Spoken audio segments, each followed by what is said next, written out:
I never thought I'd see Cassandra again, let alone from behind the bench in courtroom 317. The irony wasn't lost on me. My stepdaughter, the girl who had once stolen my wedding dress, now standing before me as a defendant in an insurance fraud case. My colleagues would have called it a conflict of interest, but they didn't know our history. Nobody did.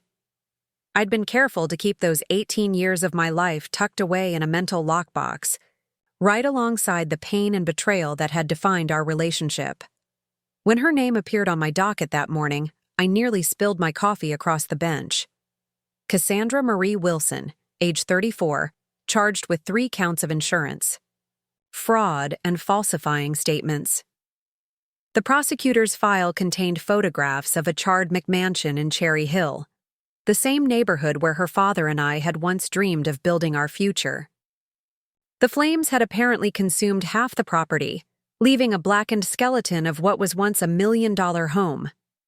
Before we jump back in, tell us where you're tuning in from, and if this story touches you, make sure you're subscribed, because tomorrow I've saved something extra special for you.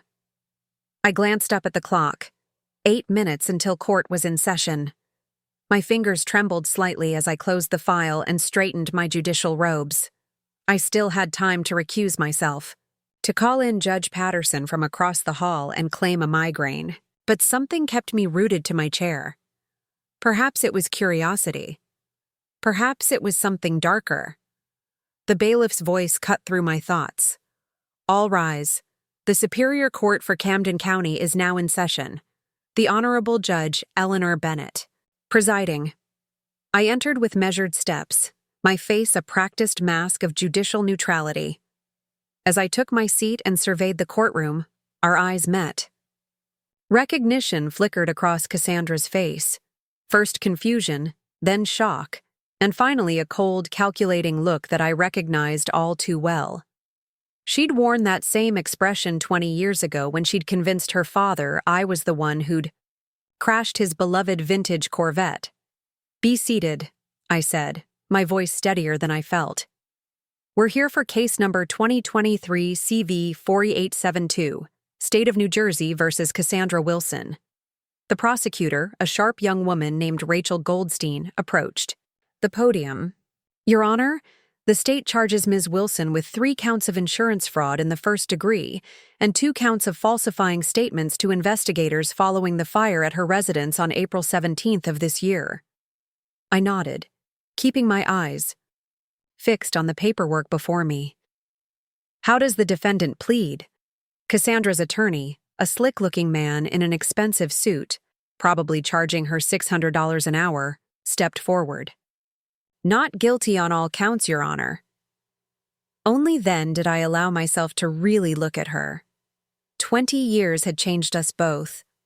Her once honey-blonde hair was now an artificial platinum, cut in a sleek bob that framed a face grown sharper with age. Designer clothes hung on her thin frame, Chanel if I wasn't mistaken. A far cry from the rebellious teenager who'd once screamed that I was ruining her life by marrying her father. "Very well," I said, flipping through the calendar. "We'll set the trial date for October 3rd. Pre-trial motions are due by September 15th. Bail was already set at the arraignment at $150,000, which I understand has been posted." The prosecutor cleared her throat. "Your Honor, if I may, the state has concerns about Ms. Wilson's flight risk. Since the fire, she's liquidated several accounts and has family connections in the Cayman Islands." "That's pure speculation," Cassandra's attorney countered. "My client has deep ties to this community and has surrendered her passport as instructed." I studied Cassandra's face. She maintained a perfect veneer of indignant innocence, another expression I knew well. The bail remains as set, I decided. However, Ms. Wilson will be required to check in with pretrial services twice weekly rather than the standard once weekly, and the court will require electronic monitoring until trial. A flicker of annoyance crossed Cassandra's features before she smoothed it away. Her attorney began to object, but she placed a manicured hand on his arm to silence him. "That's acceptable, Your Honor. she said, speaking directly to me for the first time. Her voice carried the same honeyed tone she'd always used when trying to manipulate a situation. Though I hope the court recognizes these extra measures aren't necessary. I have every intention of clearing my name. Our eyes locked again, and in that moment, I knew she recognized the power shift between us. For 18 years, she'd been the thorn in my side, the obstacle between me and any semblance of happiness with her father. Now, her future rested partially in my hands. "This court is adjourned," I said, bringing down my gavel with perhaps more force than necessary. As everyone rose, I gathered my papers and retreated to my chambers, my heart hammering against my ribs. My clerk, Sarah, followed me in with a concerned expression. "Judge Bennett, are you all right? You look like you've seen a ghost." I took a steadying breath. "I'm fine, Sarah. Just a slight headache. Would you mind bringing me some water?" Once alone, I sank into my leather chair and closed my eyes. The universe had a warped sense of humor. Of all the judges in all the counties in New Jersey, Cassandra had landed in my courtroom. I should recuse myself, I knew that. But something kept me from picking up the phone to inform the chief judge. The Cassandra I knew was manipulative, vindictive, and utterly self-serving. The kind of teenager who'd steal her stepmother's preserved wedding dress, my mother's handmade lace gown that had survived 3 generations, only to accidentally ruin it with red wine before my anniversary dinner. The kind who'd plant drugs in my purse before a school function where her father was being honored. The kind who'd told her entire family I'd struck her when I'd never so much as raised my voice to the girl. And now she stood accused of burning down her own home for the insurance money. Somehow, it fit. My phone buzzed with a text from my husband, Michael. "Lunch today? I can pick up that Thai food you like." Michael was the silver lining that had emerged from the wreckage of my marriage to Cassandra's father, Robert. We'd been together for 15 years now, happily married for 12. He knew the broad strokes of my first marriage, but I'd spared him many of the details. What would he say if he knew Cassandra was now in my courtroom? I texted back. "Can't today. Unexpected complication with a case. Rain check?" Setting down my phone, I pulled up the case file on my computer and began reading more carefully. According to the investigation, the fire had started around 2 a.m. in 3 separate locations throughout the house. A textbook case of arson. Cassandra had been conveniently away on an overnight trip to Atlantic City, staying at the Borgata with a receipt to prove it. The insurance policy on the house and its contents had been increased just 2 months prior to the fire, now covering up to $3.2 million. Most damning of all were the itemized valuables she'd claimed were destroyed. A collection of rare paintings, antique jewelry, and designer clothing, all reportedly purchased in cash, with no digital trail to verify their existence. I'd seen enough insurance fraud cases to recognize the pattern, but I'd also seen enough of Cassandra to know she was smarter than this. If she'd committed fraud, she would have covered her tracks more carefully. Something wasn't adding up. A knock at my door pulled me from my thoughts. Sarah entered with a glass of water and a concerned expression. "Judge," the chief judge's office, called. "He'd like to see you when you have a moment." My stomach tightened. Had someone already flagged the potential conflict of interest? Had Cassandra herself complained? "Thank you, Sarah.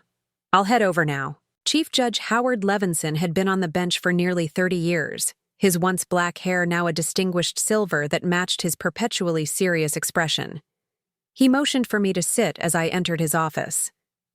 "Eleanor," he said, folding his hands on his desk, "I want to discuss the Wilson case that came before you this morning." I kept my expression neutral.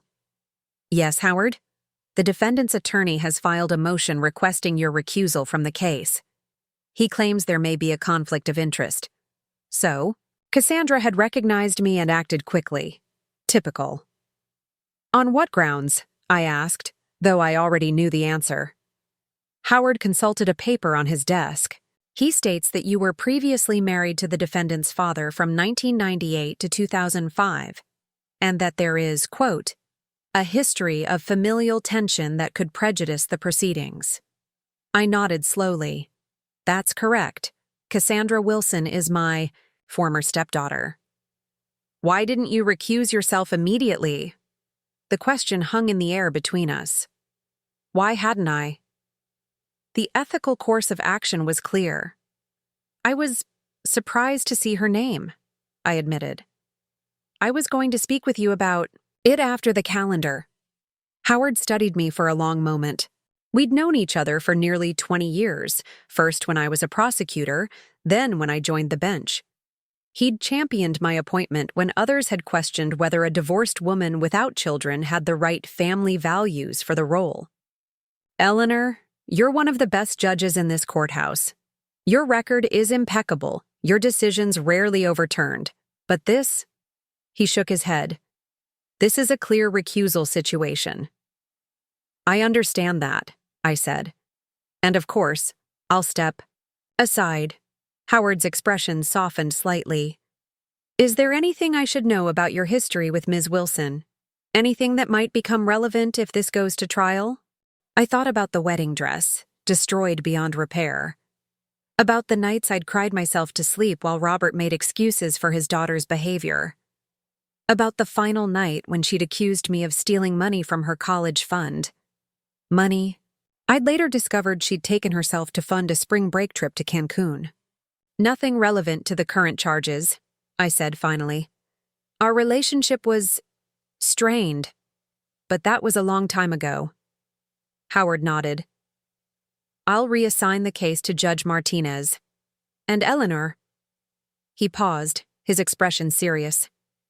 Stay away from this one. Whatever happened between you and this woman, don't let it pull you back into old wounds. Of course, I agreed, rising from my chair. Thank you, Howard. As I walked back to my chambers, I felt a strange mixture of relief and disappointment.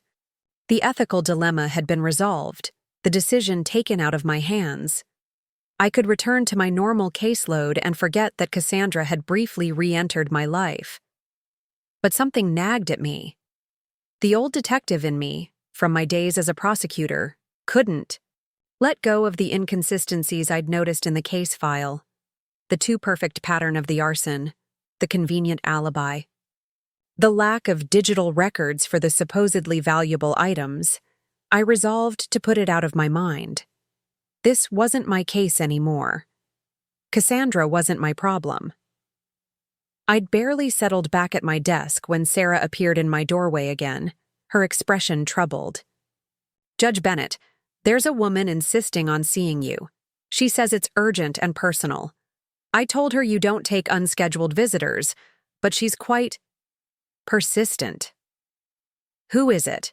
Sarah handed me a business card. A Dr. Margot Wilson. She says she's Cassandra's grandmother, I finished, staring at the card.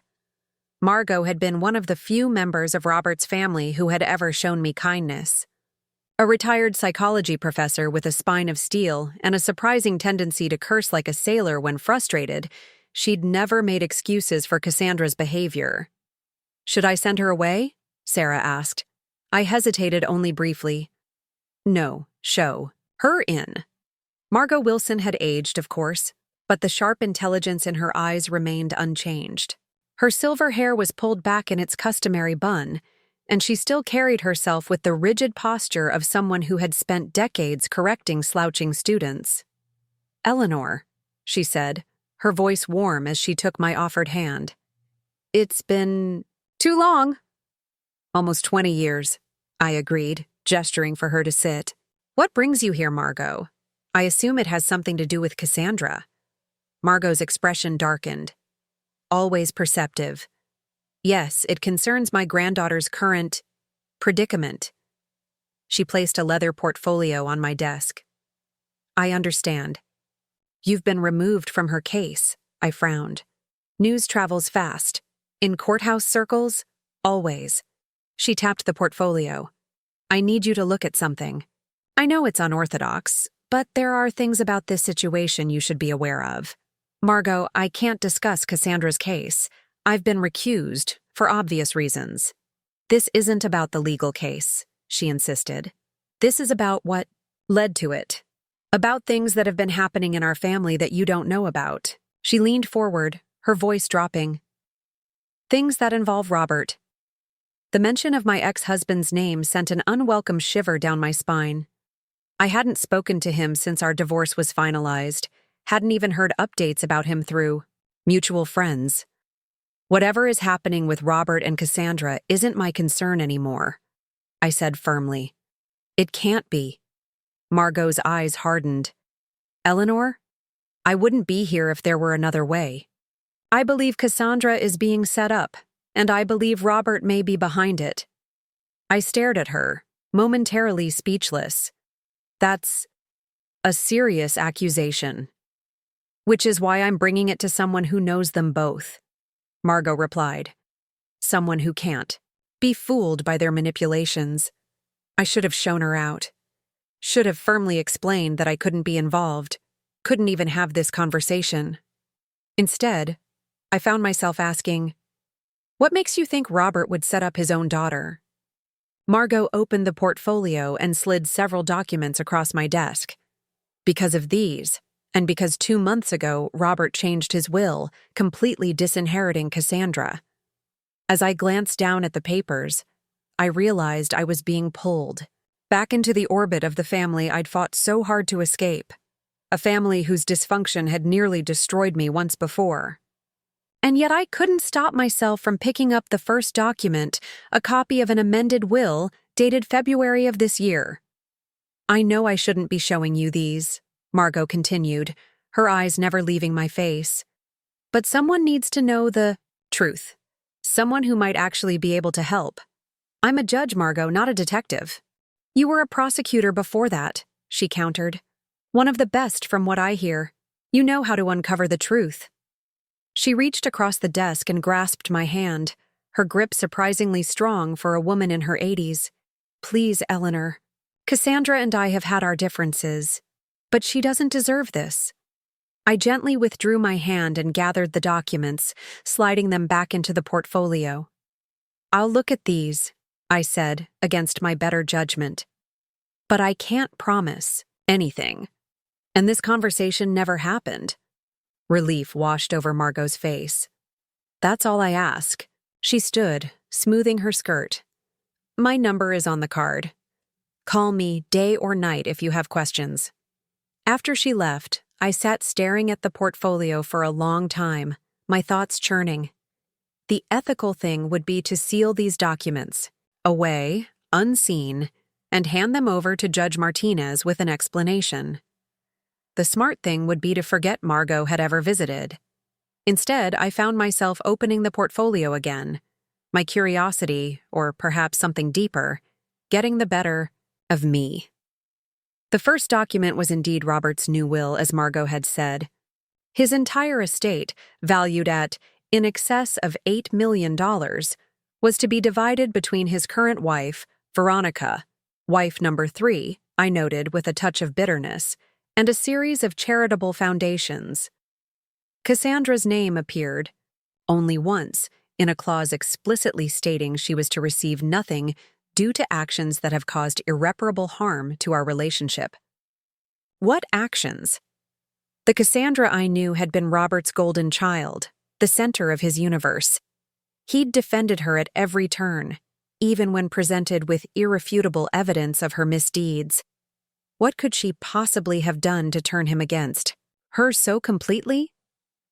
The second document was a life insurance policy taken out on Robert 5 years ago, with Cassandra as the sole beneficiary. The payout, $12 million in the event of his death. The third was a police report dated January of this year, filed by Robert, claiming someone had tampered with the brakes on his car. No suspects were named, but his statement included the disturbing line, "I fear someone close to me may wish me harm." The final item wasn't a document at all, but a small USB drive. With a growing sense of unease, I plugged it into my computer. It contained a single video file dated 3 months ago. It showed Robert and Cassandra in what appeared to be his home office, engaged in a heated argument. The angle suggested a hidden camera, and I wondered briefly who had been doing the recording, and why. "You can't just cut me out," Cassandra was shouting, her face flushed with anger. "After everything I've done for you, everything I've kept quiet about—" "That's exactly why I'm cutting you out," Robert interrupted, his voice cold in a way I remembered all too well. "You've become a liability, Cassie. Your behavior is erratic, you're spending out of control. And these threats? They're not threats, they're promises," she hissed. "If you think I'll let you and that gold-digging bitch take everything, watch yourself," Robert warned. "You're talking about my wife." Cassandra laughed, a brittle, ugly sound. "Wife number 3. Don't worry, she won't last any longer than the others. Once she finds out what you really are—" Robert moved suddenly, grabbing Cassandra's arm with enough force that she winced. "You don't want to make an enemy of me," he said, his voice dangerously quiet. "You have no idea what I'm capable of." "Oh, I think I do," Cassandra replied, yanking her arm free. "I learned from the master, didn't I, Daddy?" The video ended abruptly, leaving me staring at a black screen, my heart racing. Whatever was happening between Robert and Cassandra went far deeper than a simple family disagreement. The hostility, the veiled references to secrets kept, the implicit threats from both sides. It painted a disturbing picture of a relationship turned toxic. And now Cassandra stood accused of insurance fraud, potentially facing years in prison, while Robert had systematically cut her out of his considerable fortune. Coincidence? I'd stopped believing in those a long time ago. I closed the portfolio and locked it in my desk drawer. Whatever was happening, it wasn't my battle to fight. Cassandra had made my life hell for years. She'd contributed directly to the collapse of my marriage. Why should I care if she and Robert were now at each other's throats? And yet, as I prepared for my afternoon calendar, I couldn't shake the memory of Cassandra's face in that video. The anger, yes, but also the underlying fear. And Robert's cold, calculating expression, one I'd seen directed at me in the final days of our marriage. "You have no idea what I'm capable of." But I did know. That was the problem. I knew exactly what Robert Wilson was capable of when he felt threatened. I had the emotional scars to prove it. By the time I left the courthouse that evening, I'd made a decision. I would look deeper into the documents Margot had provided, not for Cassandra's sake, but for the truth. If Robert was behind this, as Margot believed, then this wasn't just about insurance fraud anymore. It was about justice. And justice was something I still believed in, even after all these years on the bench, witnessing the worst of human behavior day after day. As I drove home through the fading light, I knew I was crossing a line. Judges didn't investigate cases, especially ones they'd been recused from, but the detective I used to be, the woman who had fought her way out of a toxic marriage and built a new life, she couldn't walk away. Not until she knew the truth. The truth about what had happened between father and daughter, the truth about the fire that had destroyed Cassandra's home, and perhaps, finally, the truth about what had really torn apart my marriage all those years ago. A truth I had spent 2 decades trying not to face. My husband Michael was already home when I arrived, the scent of garlic and basil filling our kitchen. He glanced up from the stove with a smile that still, after all these years, made my heart skip. "Tough day?" he asked, noticing the tension I couldn't quite hide. "You could say that." I set my briefcase down carefully, conscious of Margot's portfolio locked inside. An unexpected ghost from the past showed up in my courtroom. Michael raised an eyebrow, his hands never stopping their work chopping vegetables. "Anyone I know?" "Not exactly." I hesitated. It was Cassandra, my former stepdaughter. His knife paused mid-chop. Robert's daughter. What did she do? Get a speeding ticket? Insurance fraud. Arson. She allegedly burned down her house for the payout. Michael let out a low whistle. That's quite an escalation from stealing your wedding dress. I'm assuming you recused yourself? Eventually. I accepted the glass of wine he offered, taking a long sip. Her attorney filed a motion. But before that could be processed, her grandmother came to see me with some concerning information. Michael's expression grew serious. He knew how much my failed marriage had damaged me, how long it had taken me to trust again. What kind of information? The kind I shouldn't have, I admitted, suggesting that maybe Cassandra is being set up by Robert. Your ex would frame his own daughter? Michael's skepticism was evident. Even for him, that seems extreme. I thought about the cold eyes I'd seen in that video, the controlled fury in Robert's voice. People change. Relationships change. And the stakes are apparently very high. Michael studied me for a moment, then set down his knife. Elle, whatever you're thinking, don't. This isn't your fight anymore. You got away from that family for a reason. He was right, of course.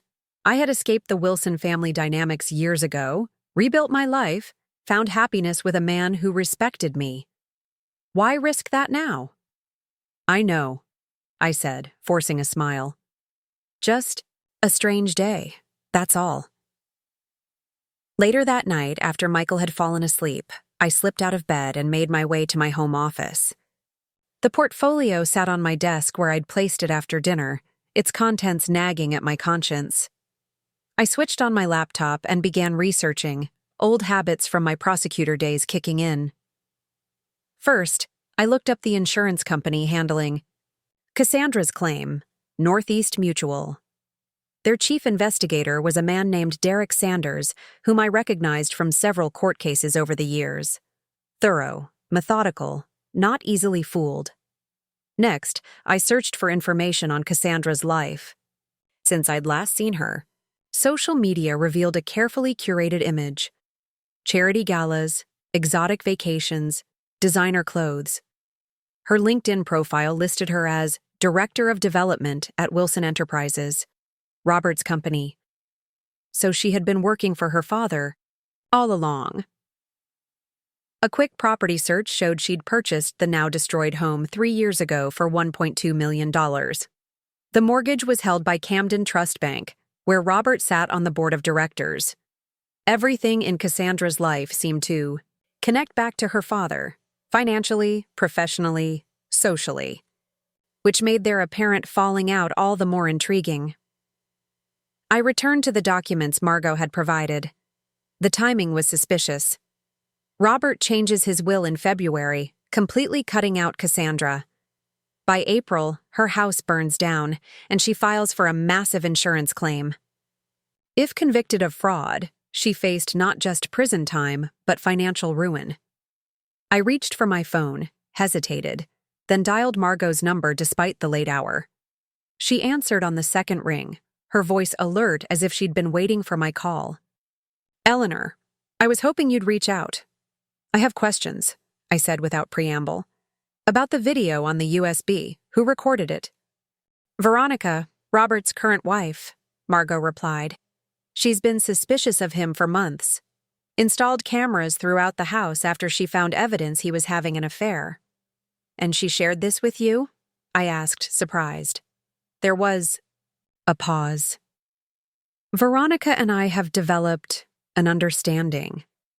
She's realized her husband isn't the man she thought she married. I understood that revelation all too well. Margot, why do you believe Robert would set up his own daughter?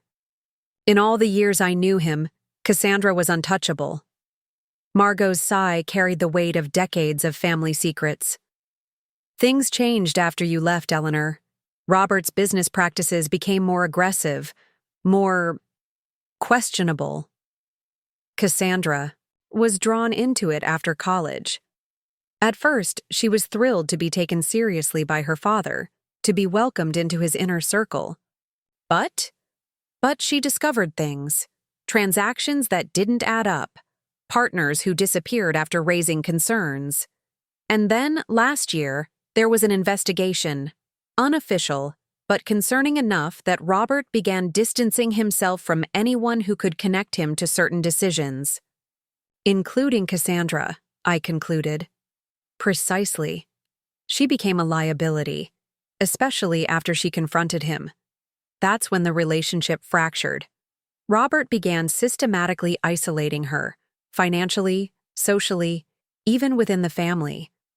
I thought of the video, of Cassandra's reference to everything I've kept quiet about. She knew something damaging, something that had turned her from favored child to dangerous liability. Margot, I need to know.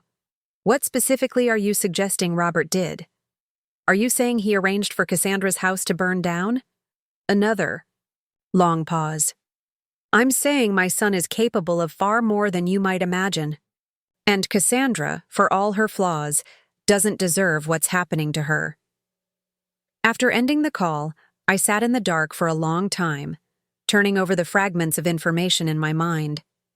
The picture that was emerging was troubling. Not just potential insurance fraud, but something deeper, darker. Corporate malfeasance, perhaps. Money laundering. Maybe worse. But was I really going to involve myself in this mess? Cassandra had made my life miserable for years. Whatever trouble she was in now, she had likely played a role in creating it. And yet, if Robert was indeed framing his own daughter, using the legal system as a weapon, that offended me on a fundamental level. As a judge, I had sworn to uphold justice, to protect the integrity of the system, even for someone like Cassandra. The next morning, I made a decision. I would look further into the case, discreetly, but I wouldn't directly intervene. I would simply gather information and, if necessary, pass it along to the appropriate authorities. I started by reaching out to an old friend from my prosecutor days, Detective James Morgan, now with the insurance fraud division of the state police. We met for coffee at a quiet cafe far from the courthouse. "This is unusual, Eleanor," he said after I'd explained the situation, carefully avoiding mentioning Cassandra by name. "Judges don't typically take an interest in cases they've been recused from." "I'm not taking an interest in the case," I clarified. "I'm concerned about potential broader criminal activity that might be connected to it." James studied me with experienced eyes. "This is personal for you." "The defendant is my former stepdaughter," I admitted. "But that's not why I'm here. I'm here because I've received information suggesting her father, my ex-husband, may be setting her up to take a fall for something bigger." James sipped his coffee thoughtfully. "What kind of something bigger?" "I'm not sure yet, but given his position at Wilson Enterprises, it could involve financial crimes, possibly on a significant scale." He nodded slowly. "All right, I'll make some discreet inquiries about Wilson Enterprises. No promises, but if there's something there, I might be able to pick up the thread." "Thank you." I slid a sealed envelope across the table. "This contains copies of some documents that might be relevant. I'm not asking you to act on them directly, just to consider them as context for your inquiries." As I left the cafe, I felt both relief and apprehension. I had taken a step I couldn't easily walk back from. If anyone discovered I was looking into a case I'd been recused from, the consequences for my judicial career could be severe. But something compelled me forward. Perhaps a sense of unfinished business with the Wilson family, or perhaps simply the prosecutor in me that had never fully disappeared beneath the judicial robes. Back at the courthouse, I immersed myself in my regular caseload, determined to maintain absolute professionalism despite the storm brewing beneath the surface. I was reviewing briefs for an upcoming sentencing when Sarah knocked on my door. "Judge Bennett? There's a woman asking to see you. She says it's personal, a Ms. Veronica Wilson." My pulse quickened. Robert's current wife, the woman who had allegedly recorded the video of his confrontation with Cassandra. Send her in, I said, quickly clearing my desk of any sensitive materials. Veronica Wilson was younger than I expected, perhaps early 40s, with the polished appearance of someone who took great care with her image. Her dark hair was styled in an elegant bob, her makeup subtle but flawless. She extended a manicured hand as she approached my desk. Judge Bennett, thank you for seeing me without an appointment. I'm Veronica Wilson. Mrs. Wilson, I acknowledged, gesturing for her to sit. This is unexpected. I imagined so. She settled gracefully into the chair, crossing her legs at the ankle. I understand Margot has already spoken with you about Cassandra's situation. I kept my expression neutral. I'm not at liberty to discuss any pending cases, especially ones from which I've been recused. A small smile played at the corners of her mouth. Of course, very proper. But we both know Margot has a tendency to circumvent convention when she believes it's necessary. When I didn't respond, she continued, I'm here because I believe you deserve the complete picture, not just Margot's version of events. And why would you think that? I asked carefully. Because you're the only other person who truly understands what Robert is capable of, she said, her composed exterior cracking slightly. The manipulation, the calculated cruelty, the way he can make you doubt your own sanity. A chill ran through me at the familiar description. It was like hearing my own thoughts from 20 years ago spoken aloud by this stranger. Mrs. Wilson, Veronica, please. Veronica, I amended. Whatever issues you may be having in your marriage. I can't. This isn't about my marriage, she interrupted, reaching into her handbag to withdraw a slim folder. It's about this. She handed me the folder, which contained what appeared to be financial statements and emails. Robert has been systematically draining accounts and transferring assets for the past 6 months, she explained. At first, I thought he might be having an affair, preparing to leave me. But it's more complicated than that. I glanced through the documents, my judicial training allowing me to quickly spot the irregular patterns in the transactions. These transfers, I noted, pointing to several large sums. They're going to offshore accounts. Veronica nodded. He's preparing to disappear, and he's setting up Cassandra to take the fall for whatever he's running from. You've taken these concerns to the police? I asked. I've tried, but without context, they're just unusual transactions, not proof of criminal activity.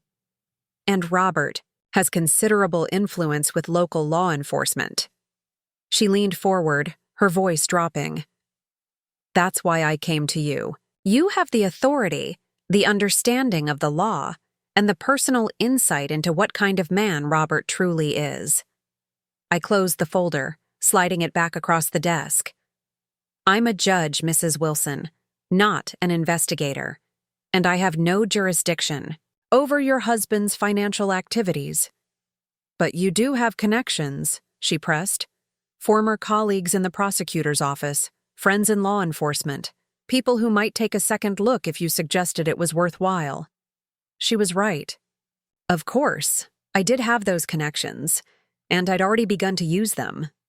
Even if what you're suggesting is true, I said carefully, involving myself in a matter concerning my ex-husband and former stepdaughter would be ethically questionable at best. Veronica's composed facade faltered completely then, revealing the fear beneath. Judge Bennett, Eleanor, I believe my husband is not only destroying Cassandra's life but may actually be dangerous. The more I've discovered, the more concerned I've become for my own safety. She rolled up her sleeve, revealing a series of bruises on her forearm. Finger marks, unmistakably. This happened when I questioned him about the transfers. He's never been physical before, but something has changed. He's desperate, cornered. The sight of those bruises transported me back 20 years, to another desperate moment when Robert had grabbed my arm with similar force after I'd confronted him about one of Cassandra's lies. I'd been shocked then. It was the first and only time he'd ever physically intimidated me, Within weeks, I'd filed for divorce. Have you considered leaving? I asked, my professional detachment slipping. I'm making arrangements, she confirmed. But I can't just disappear and leave Cassandra to face everything alone. She may have been a troubled teenager when you knew her, but she doesn't deserve what Robert is doing to her now. After Veronica left, I sat at my desk for a long time, her documents now added to the growing collection of evidence suggesting something deeply wrong in the Wilson family. Against my better judgment, I found myself mentally constructing a timeline. January. Robert files police report claiming someone tampered with his car brakes. February. Robert changes his will, disinheriting Cassandra. February. April. Robert begins transferring assets offshore. April. Cassandra's house burns down. She files insurance claim. May. Cassandra is charged with insurance fraud. Each event on its own might be explicable. Together, they painted a disturbing picture of a deliberate campaign against Cassandra, whether as punishment for some perceived betrayal or to position her as a scapegoat for something larger. I picked up my phone and called Detective Morgan. James, it's Eleanor Bennett. About our conversation this morning, I've received some additional information that might be relevant. Could we meet again? That evening, I told Michael I needed to work late, the first lie I'd ever told him in our marriage. Instead, I met with James at a quiet bar near the state police headquarters, sharing Veronica's documents and my growing suspicions. This is starting to look like more than a simple insurance fraud case, James acknowledged, studying the papers. These transfers, the timing of events, it does suggest a pattern. Can you look into Wilson Enterprises more deeply? I asked. Specifically, any recent investigations or complaints from business partners? James nodded slowly. I can make some inquiries with the Financial Crimes Unit. Discreetly. He gathered the documents, tucking them into his jacket. Eleanor, I have to ask, why are you involving yourself in this? From what you've told me about Cassandra, she made your life hell. Why not just let the system handle her case? It was a fair question, one I'd been asking myself repeatedly over the past 2 days. Because the system only works when everyone plays by the rules, I said finally. If Robert is manipulating events, using his influence to corrupt the process, that offends me as a judge, regardless of how I feel about Cassandra personally. James smiled slightly. Once a prosecutor, always a prosecutor. You never could let go of a case once you sensed something was off. As I drove home that night, I wondered if I was making a terrible mistake. I was risking my career, potentially my marriage, by pursuing this shadow investigation. And for what? For a young woman who had once poured red wine all over my treasured wedding dress, who had spent years trying to drive me out of her father's life. But it wasn't really about Cassandra anymore. It was about the abuse of power, about the corruption of justice. It was about Robert Wilson and the realization that I had never truly escaped his orbit, never fully processed the damage he had done to my life. And perhaps it was about finally facing the truth I had been avoiding for 20 years, that my marriage to Robert hadn't ended because of Cassandra's hostility, but because I had discovered something about him, something I had buried so deeply that I had almost convinced myself it never happened. As I pulled into my driveway, my phone buzzed with a text from an unknown number. Be careful. He knows you're asking questions. Veronica's warning sent a chill through me. If Robert knew I was looking into his affairs, the careful distance I'd maintained for 20 years was about to collapse. And this time, I might not be the only one in danger. The warning from Veronica lingered in my mind as I entered my home. Michael was in the living room, reading glasses perched on his nose as he reviewed case files, a habit we shared from our days practicing law together. He glanced up with a smile that quickly faded when he saw my expression. Elle? What's wrong? I considered lying again, constructing some story about a difficult case at work. But the text message had shaken me more than I wanted to admit. If Robert was truly monitoring my movements, the stakes had just risen dramatically. "I need to tell you something," I said, sinking onto the couch beside him. "And you're not going to like it." Over the next hour, I confessed everything. Margot's visit, the documents, my meetings with James, and now Veronica's warning. Michael listened silently, his expression growing increasingly troubled. "This is exactly what I was afraid of," he said finally. "You're getting pulled back into their toxic web. I know it seems that way."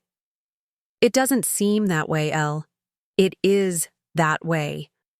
He took off his glasses, pinching the bridge of his nose. "You spent years rebuilding your life after Robert. Years in therapy working through what that marriage did to you. And now you're risking everything. Your career, your safety, for what? For Cassandra? The same woman who did everything she could to destroy you?" Put like that, it did sound irrational. But it wasn't that simple. "It's not for Cassandra," I insisted. "It's about justice. If Robert is manipulating the system, then let the system handle it," Michael interrupted. "You're a judge now, not a crusader. You've been recused from the case officially. If you keep pursuing this and anyone finds out, you could lose everything." "I know the risks," I said quietly. Michael took my hand, his voice softening. "Do you? Because from where I'm sitting, it looks like you're willing to throw away 20 years of healing for a family that never deserved you in the first place." His words stung because they contained a kernel of truth. Was I really doing this purely for justice? Or was there something else driving me? Some unresolved need for closure, for vindication? "I'll be careful," I promised. "And if it gets too dangerous, I'll step back. But I need to see this through, at least a little further. I need to know the truth." Michael's smile was sad. The truth about what, exactly? That was the question. I couldn't fully answer, even to myself. What truth was I really seeking? The truth about Cassandra's innocence or guilt? About Robert's possible crimes?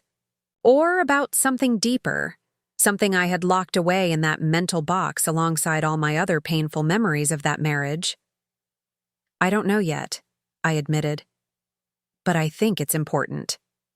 Michael studied me for a long moment, then sighed in resignation. "Promise me 2 things. First, you'll be transparent with me about what you're doing. No more late-night meetings you lie about. Second, at the first sign of real danger, you walk away, completely." "I promise," I said, relief washing through me. Having Michael's support, however reluctant, made the path forward seem less treacherous. The next morning, I received a call from James. "I've been making those inquiries we discussed," he said without preamble. "There's definitely something there. Wilson Enterprises has been under unofficial scrutiny for months. Suspicious transactions, inconsistencies in their international contracts." "What kind of inconsistencies?" "The kind that suggest money laundering, possibly on behalf of some very unsavory clients. Nothing definitive enough for charges yet, but the Financial Crimes Unit has been building a case." My grip tightened on the phone. "And the timing aligns with when Robert's relationship with Cassandra deteriorated." "Exactly. If she had access to company records, she might have stumbled onto something incriminating, something worth silencing her over." "Silencing her with a fraud conviction," I murmured, the pieces starting to align in my mind. "A discredited felon makes an unreliable witness." Precisely my thinking. "I've reached out to the detective handling Cassandra's arson case, Lisa Chen. Solid investigator, very thorough.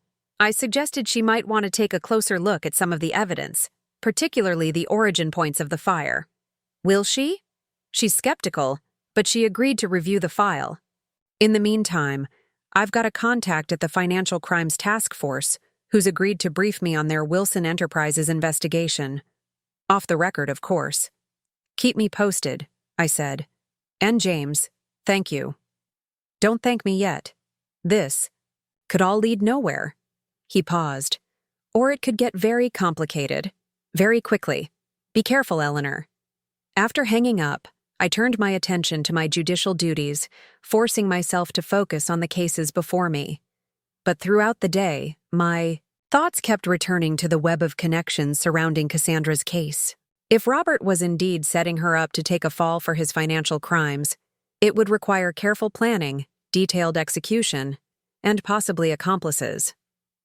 That evening, I found myself parked outside Northeast Mutual Insurance, where Derek Sanders, the chief investigator on Cassandra's claim, would be working late, according to his secretary.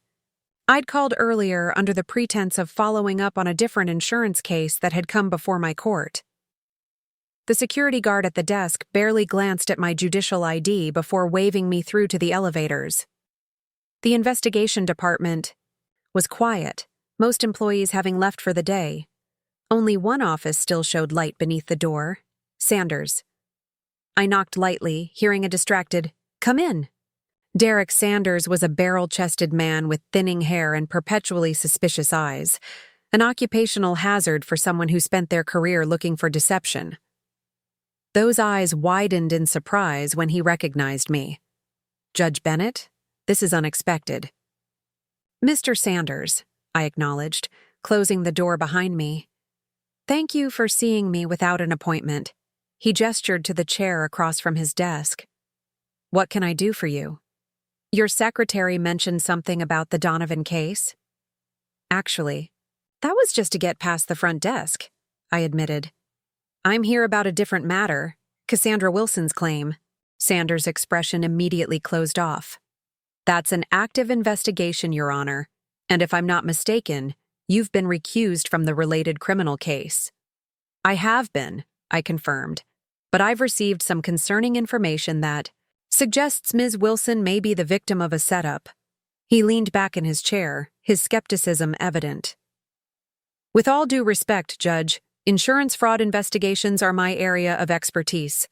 The evidence in the Wilson case is quite clear." "What evidence specifically?" I asked. Sanders hesitated, clearly uncomfortable with the conversation. "I'm not at liberty to discuss the details of an ongoing investigation." "I understand your position," I said, keeping my tone conversational. "But let me ask you this. Have you looked into Robert Wilson's potential involvement? Cassandra's father?" Something flickered in Sanders' eyes. Surprise, perhaps, or unease. "Why would I investigate him? He wasn't the policyholder." "No, but he has a significant financial interest in seeing his daughter discredited, possibly even imprisoned." Sanders shifted in his chair.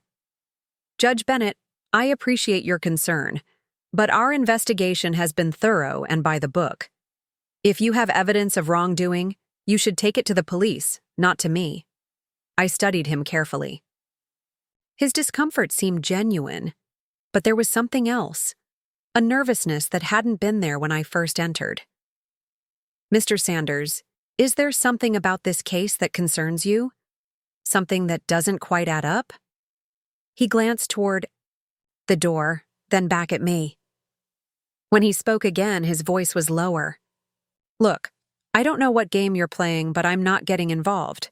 I've got a pension to think about, a family to support." "I'm not playing any game," I assured him. "I'm simply trying to ensure that justice is served." "Justice?" He gave a short, bitter laugh. "In my 20 years as an investigator, I've learned that justice is a lot more flexible than they teach you in law school, especially when certain names are involved." "Names like Robert Wilson?" Sanders didn't respond directly, but his expression told me everything I needed to know. He stood abruptly. "I think this conversation is over, Judge Bennett. I'll show you out." As I rose to leave, I decided to take one last chance. "Mr. Sanders, if you know something about this case, something that doesn't align with the official narrative, there are ways to share that information safely. Anonymous tips, whistleblower protections."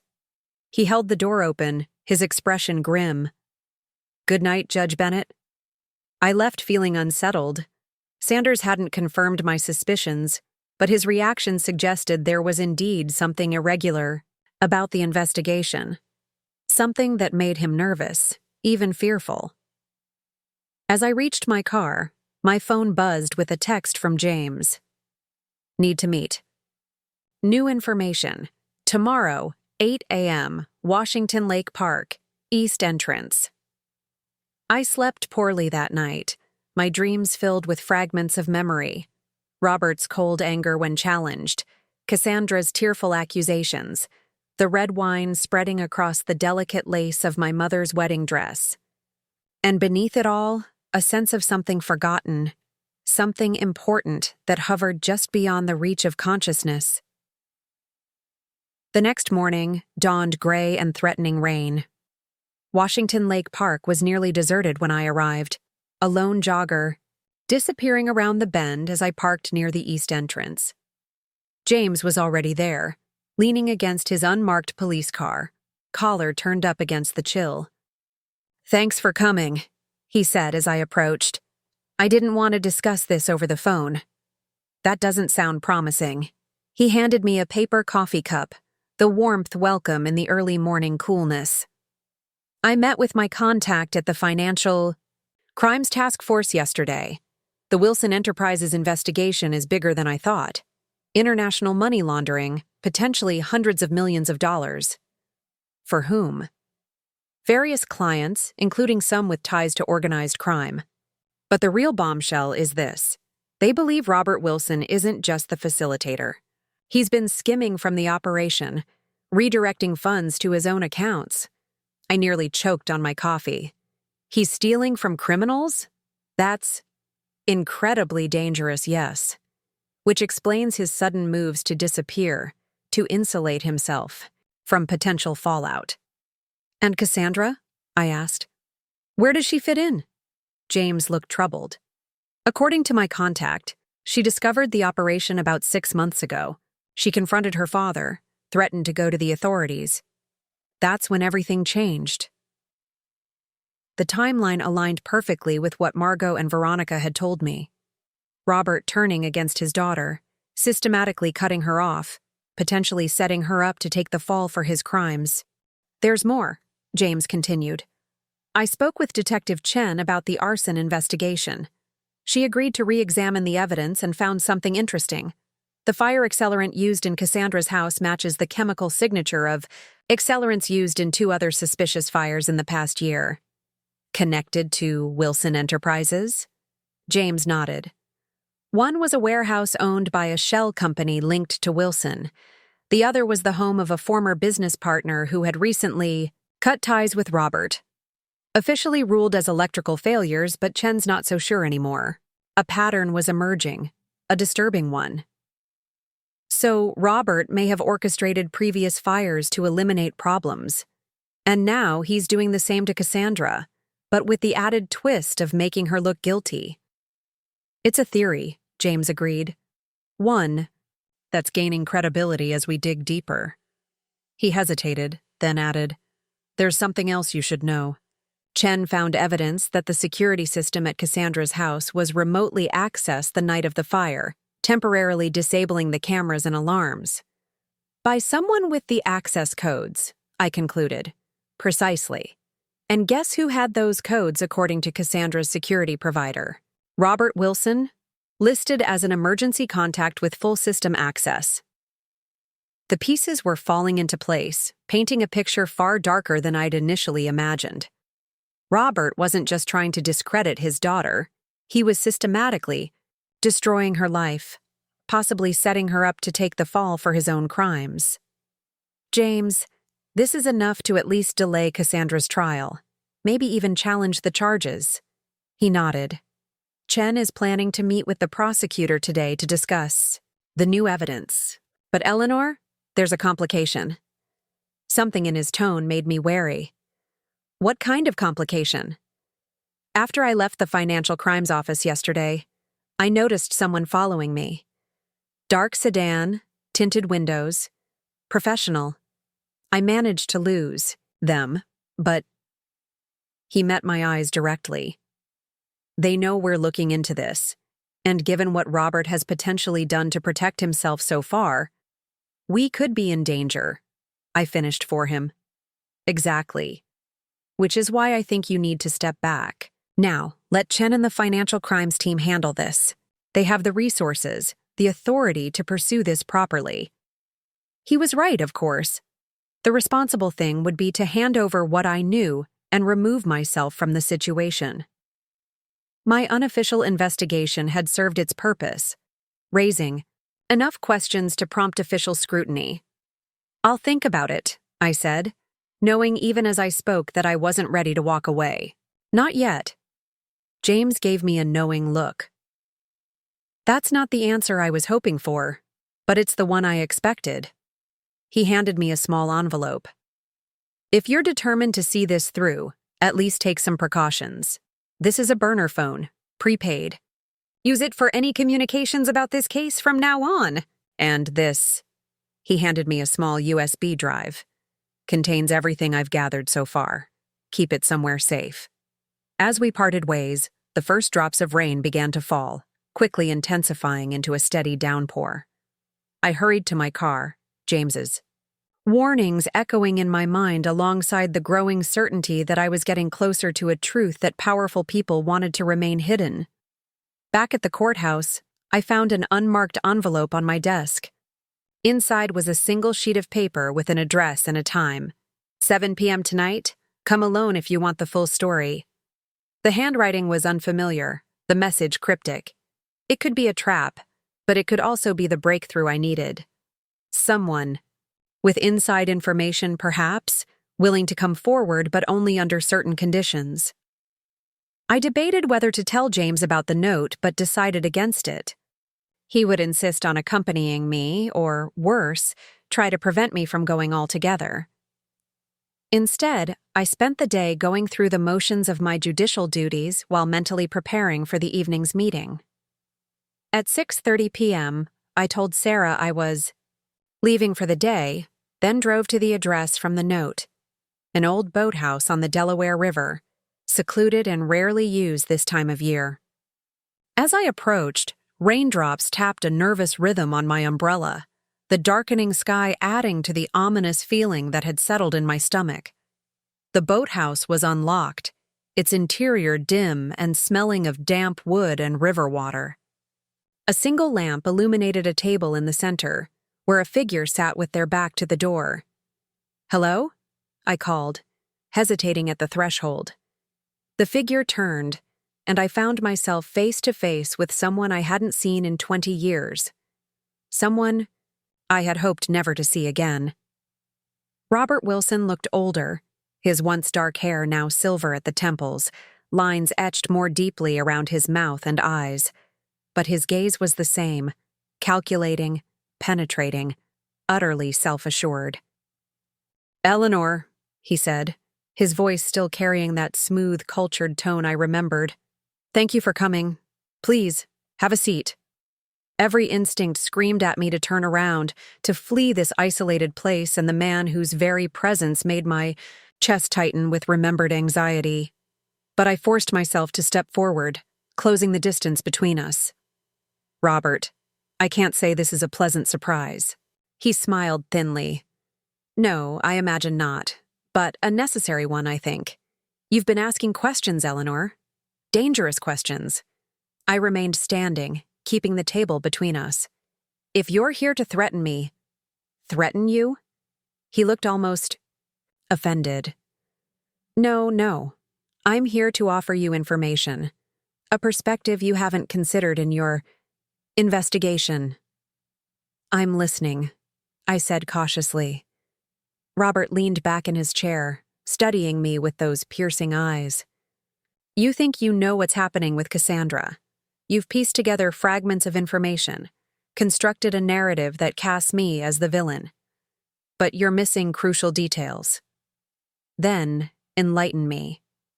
Cassandra isn't the victim here, Eleanor. She never has been." His expression hardened. "She orchestrated this entire situation, the fire, the insurance claim, all of it. She's trying to frame me before I can expose what she's done."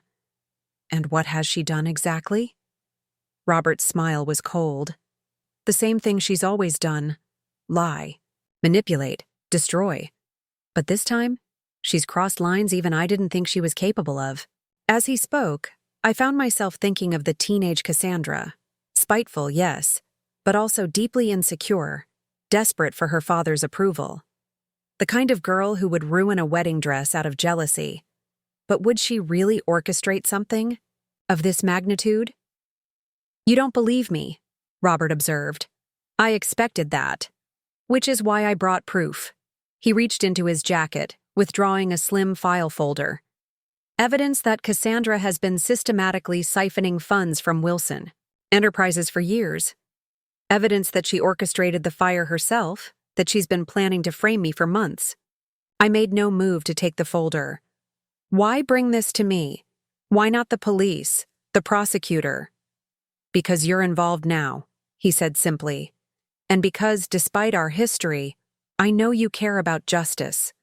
Real justice, not the manufactured kind Cassandra is trying to create." There was a certain twisted logic to his argument. If Cassandra was truly setting him up, coming to me, someone with both personal knowledge of her character and connections in law enforcement, could be a strategic move. But something felt off. The timing was too convenient, the narrative too neat. "Even if what you're saying is true," I said carefully, "it doesn't explain everything. The offshore accounts in your name, the changes to your will, the suspicious fires linked to your business associates." Robert's expression didn't change, but something flickered in his eyes. Surprise, perhaps, that I knew so much. "You've been thorough," he acknowledged. "But still missing key pieces." He pushed the folder closer to me.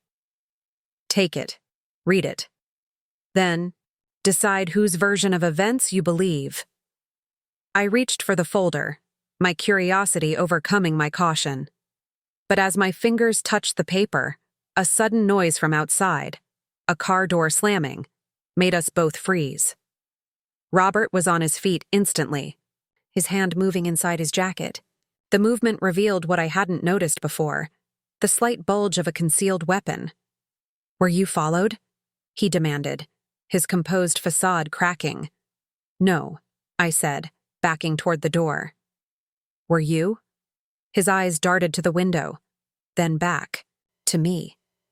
"This meeting is over. Take the folder, read it, but tell no one about our conversation. For your own safety, Eleanor." Before I could respond, he was moving toward a rear exit, pausing only briefly at the door. "One last thing. Do you remember what you saw that night? The real reason you left me?" The question hit me like a physical blow, unlocking the mental box I'd kept sealed for 20 years. Suddenly I did remember, a fragment of memory so disturbing I'd buried it deep.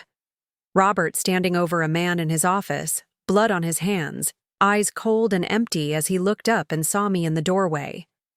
"I see that you do," he said softly, reading my expression. "Remember that before you decide which of us is the real threat." Then he was gone, slipping into the rainy darkness, leaving me alone with the folder and the horrifying certainty that I had just remembered something I'd spent 2 decades trying to forget.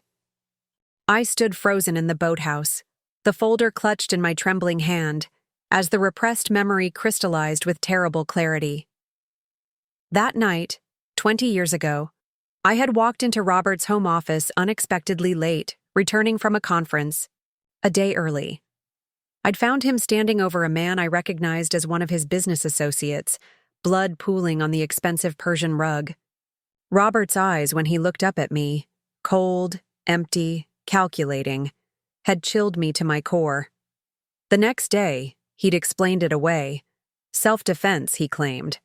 The man had attacked him during a heated business dispute. He'd convinced me not to. Call the police, saying it would only complicate matters, damage his reputation needlessly. The man had recovered, disappeared back to whatever country he'd come from. At least, that's what Robert had told me. I'd believed him. Or rather, I'd forced myself to believe him, pushing down the doubt, the fear, the instinctive understanding that I'd glimpsed something monstrous in my husband that night. Within weeks, I'd filed for divorce, citing Cassandra's hostility as the primary reason.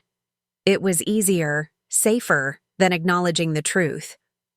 The sound of footsteps outside pulled me back to the present. I slipped the folder inside my coat and moved quickly toward the front entrance, my heart hammering against my ribs. As I reached the door, it swung open, revealing a familiar figure silhouetted against the rain. Judge Bennett?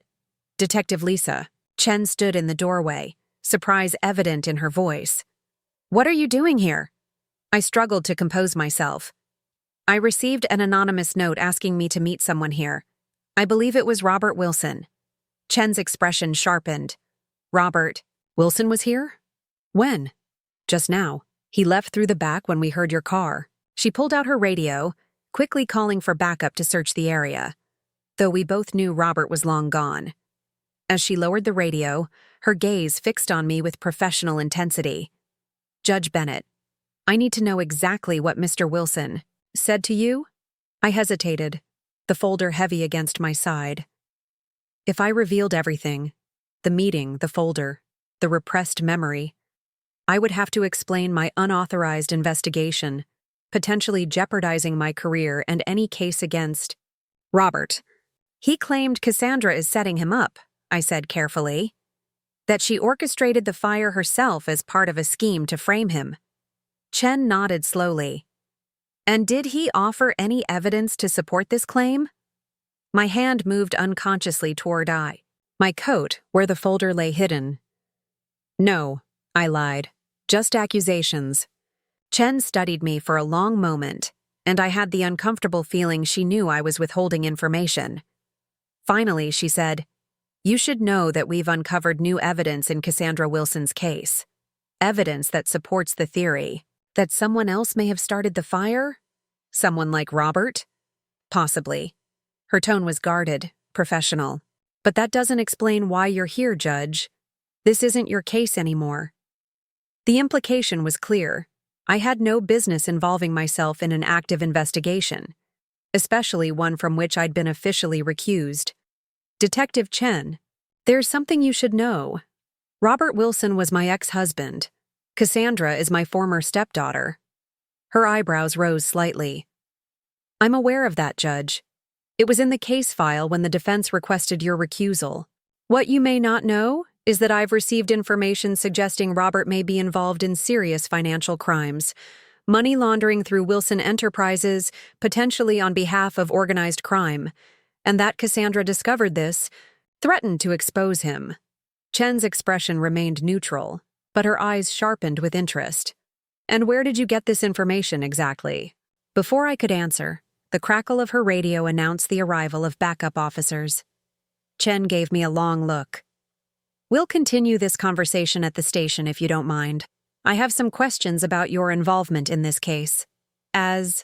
We drove to the police station, rain lashing against the windshield. I weighed my options.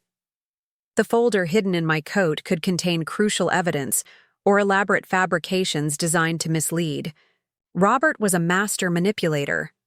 I knew that better than most. But keeping the folder secret from law enforcement would be obstruction of justice, a line I wasn't willing to cross, regardless of my personal involvement. At the station, Chen led me to a small interview room. "Would you like some coffee while we wait for Detective Morgan to join us?" "James is coming?" I asked, surprised. "I called him on the way over. He mentioned you two have been collaborating."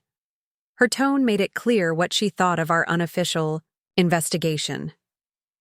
Before I could respond, the door opened and James entered, his expression a mixture of concern and frustration. "Eleanor, what were you thinking? Meeting Robert Wilson alone?" "I didn't know it was him," I said defensively. "The note was anonymous." Chen interrupted our exchange. "I think we need to clarify exactly what's been happening here. Judge Bennett, Detective Morgan, you've both been conducting an unauthorized investigation into a case that's officially under my jurisdiction. I need to know everything you've discovered, every conversation you've had, every document you've obtained." James and I exchanged glances. There was no hiding it now. "You're right," I admitted. And there's something else you should know. I reached into my coat and withdrew the folder Robert had given me. He left this with me. He claims it contains evidence that Cassandra is framing him. Chen took the folder, her expression unreadable. We'll need to examine this thoroughly. In the meantime, I'd like full statements from both of you about your involvement in this case. Over the next 2 hours, James and I detailed everything we'd learned, the suspicious financial transactions, the other fires potentially linked to Wilson Enterprises, the timing of Robert's changes to his will, and Cassandra's discovery of what appeared to be a large-scale money laundering operation.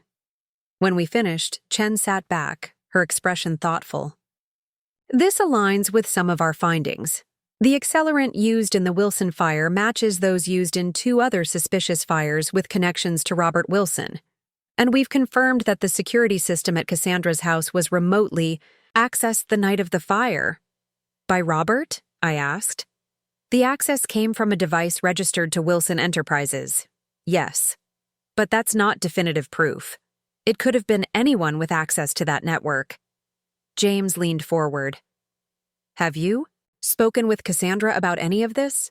About her knowledge of her father's financial activities? Chen shook her head. She's maintained her innocence regarding the fire, but she's been evasive about her relationship with her father. Claims she doesn't know anything about his business dealings beyond her own role at the company. She's afraid, I said with sudden certainty. If she knows what Robert is involved in, what he's capable of, she might be afraid to speak openly, even to law enforcement. Or, Chen countered, she's involved herself and doesn't want to incriminate herself further. The possibility hung in the air between us. Cassandra, the teenage girl who had made my life miserable, was now a grown woman capable of making her own choices, good or bad. I couldn't rule out the possibility that she had followed in her father's footsteps more than I wanted to believe. There's one more thing, I said finally. Something I remembered tonight, about why I really left Robert. I told them about that night 20 years ago, the man on the floor, the blood, Robert's cold eyes. As I spoke, I felt a weight lifting, the burden of a secret I'd carried unconsciously for 2 decades. Chen listened intently, her expression grave. Did you ever learn the identity of this man? What happened to him? I shook my head. Robert said he recovered, left the country. I never heard anything more about it. We need to look into this, Chen said decisively. If Wilson has a history of violence, it changes the risk assessment for everyone involved, including you, Judge Bennett. A chill ran through me. You think I'm in danger? Robert Wilson came to you tonight, specifically. He knows you're investigating him, and he reminded you of a violent incident you witnessed, one that could potentially implicate him in assault. At minimum, yes, I believe you could be at risk. James nodded in agreement. You should stay somewhere else tonight, not your home. The suggestion startled me. You think he would come to my house? I think we don't know what he's capable of, James replied grimly. And I'd rather not find out the hard way. Chen stood. I'll arrange for a patrol car to drive by your house regularly tonight, and tomorrow we'll need to brief the prosecutor about these developments. The charges against Cassandra Wilson may need to be reconsidered in light of this new evidence. As I left the station, the rain had stopped, leaving the streets slick and reflective under the streetlights. James walked me to my car. Are you going? To tell Michael? He asked quietly. I have to. I promised no more secrets. I sighed, leaning against my car. He's going to be furious that I met with Robert, that I put myself in danger. He'll be right, James said bluntly. That was a reckless move, Eleanor. If Chen hadn't shown up when she did, he didn't need to finish the thought. We both knew what Robert was potentially capable of. How did Chen know to come to the boathouse? I asked suddenly, the question only now occurring to me. James looked uncomfortable. I told her about our investigation this afternoon, about our meeting this morning. When I couldn't reach you later, I got worried. She agreed to check out the boathouse on the chance you might have gone back there, looking for more evidence. I should have been angry at James for going behind my back, but all I felt was gratitude. His intervention might have saved me from a far worse confrontation with Robert. "Thank you," I said simply. He nodded. "Go home, Eleanor. Talk to Michael. And please, stay safe." Michael was waiting up when I arrived home, his worry evident in the lines of his face. I told him everything: the meeting with Robert, the recovered memory, my interview with Detective Chen. "My God, Elle," he said when I finished, pulling me into a tight embrace. "You could have been killed." "I know," I whispered against his shoulder. "I'm sorry. I should have listened to you from the beginning."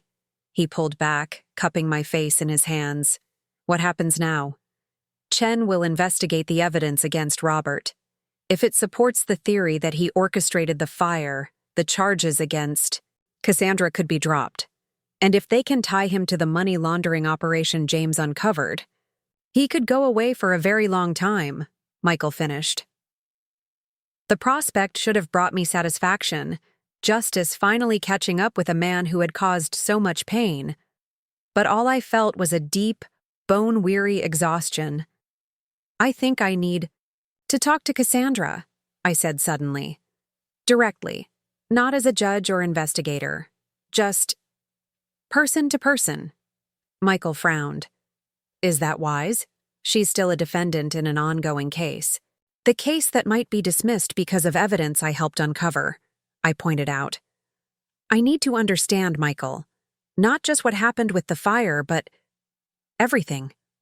All those years of hostility, the dress, the lies. I need to know if she was just a troubled teenager acting out, or if there was something darker happening, something Robert orchestrated." Michael studied me for a long moment, then nodded slowly. "If that's what you need for closure, I understand. But please be careful. Whatever she was then, whatever she is now, Cassandra Wilson is not a simple person." The next morning, I contacted Cassandra's attorney and requested a meeting with his client, not as Judge Bennett, but as Eleanor, her former stepmother. He was understandably suspicious, but after consulting with Cassandra, he arranged for us to meet at his office that afternoon. The law firm of Goldstein, Meyer, and Franklin occupied the top 3 floors of a sleek office building in downtown Camden. I was shown to a conference room where Cassandra was already waiting, her attorney hovering protectively at her side. She looked different in daylight, less polished, more vulnerable. Dark circles shadowed her eyes, and her hands fidgeted nervously, with a tissue.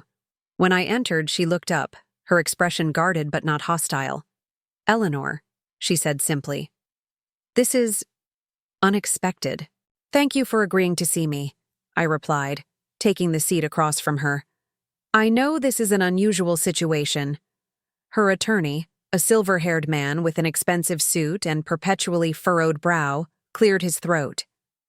"Judge Bennett, before this conversation goes any further, I need to clarify that anything said here—" "I understand, Mr. Franklin," I interrupted gently.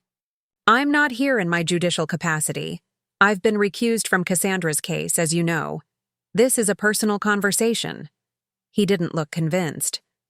"Nevertheless, given your position—" "It's okay, Andrew," Cassandra said quietly.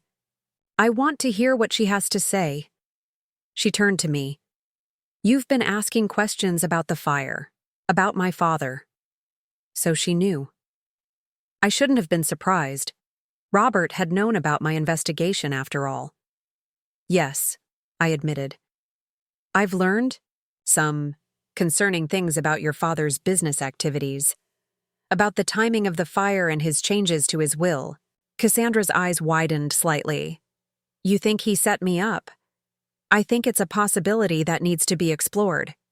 Detective Chen is investigating new evidence that supports that theory." Cassandra looked down at her hands, her shoulders sagging slightly. "I knew," she said so softly I almost missed it. "I knew something wasn't right when it happened.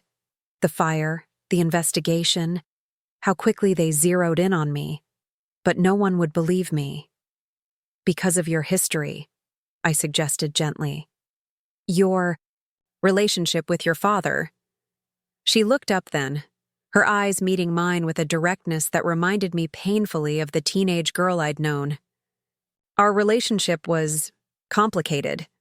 You saw a part of it when you were married to him. But you didn't see everything. Tell me, I said simply. Cassandra glanced at her attorney, who looked deeply uncomfortable, but nodded for her to continue. My father is... She hesitated, searching for the words. He's not who people think he is. The successful businessman, the charming host, the doting father. That's all a facade. Underneath, he's cold, calculating. He uses people, discards them when they're no longer useful. Including you? I asked. Her laugh was bitter, broken. Especially me. I was his perfect prop for years, the adoring daughter he raised alone after his first wife abandoned us. Did you know that's the story he told everyone? That my mother left us? I shook my head. Robert had been vague about his first marriage, mentioning only that it had ended when Cassandra was very young. She didn't leave, Cassandra continued, her voice hollow. She died. Fell down the stairs during an argument with him. An accident, the police said. But I saw it happen. I was 5 years old, hiding on the landing. I saw him push her. The revelation struck me like a physical blow.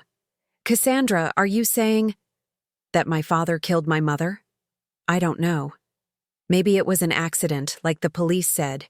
Maybe he just lashed out without thinking of the consequences. But I saw something in his eyes that night. Something cold. Something empty. The same emptiness I'd seen that night in his office 20 years later. A chill ran down my spine. Why didn't you ever say anything?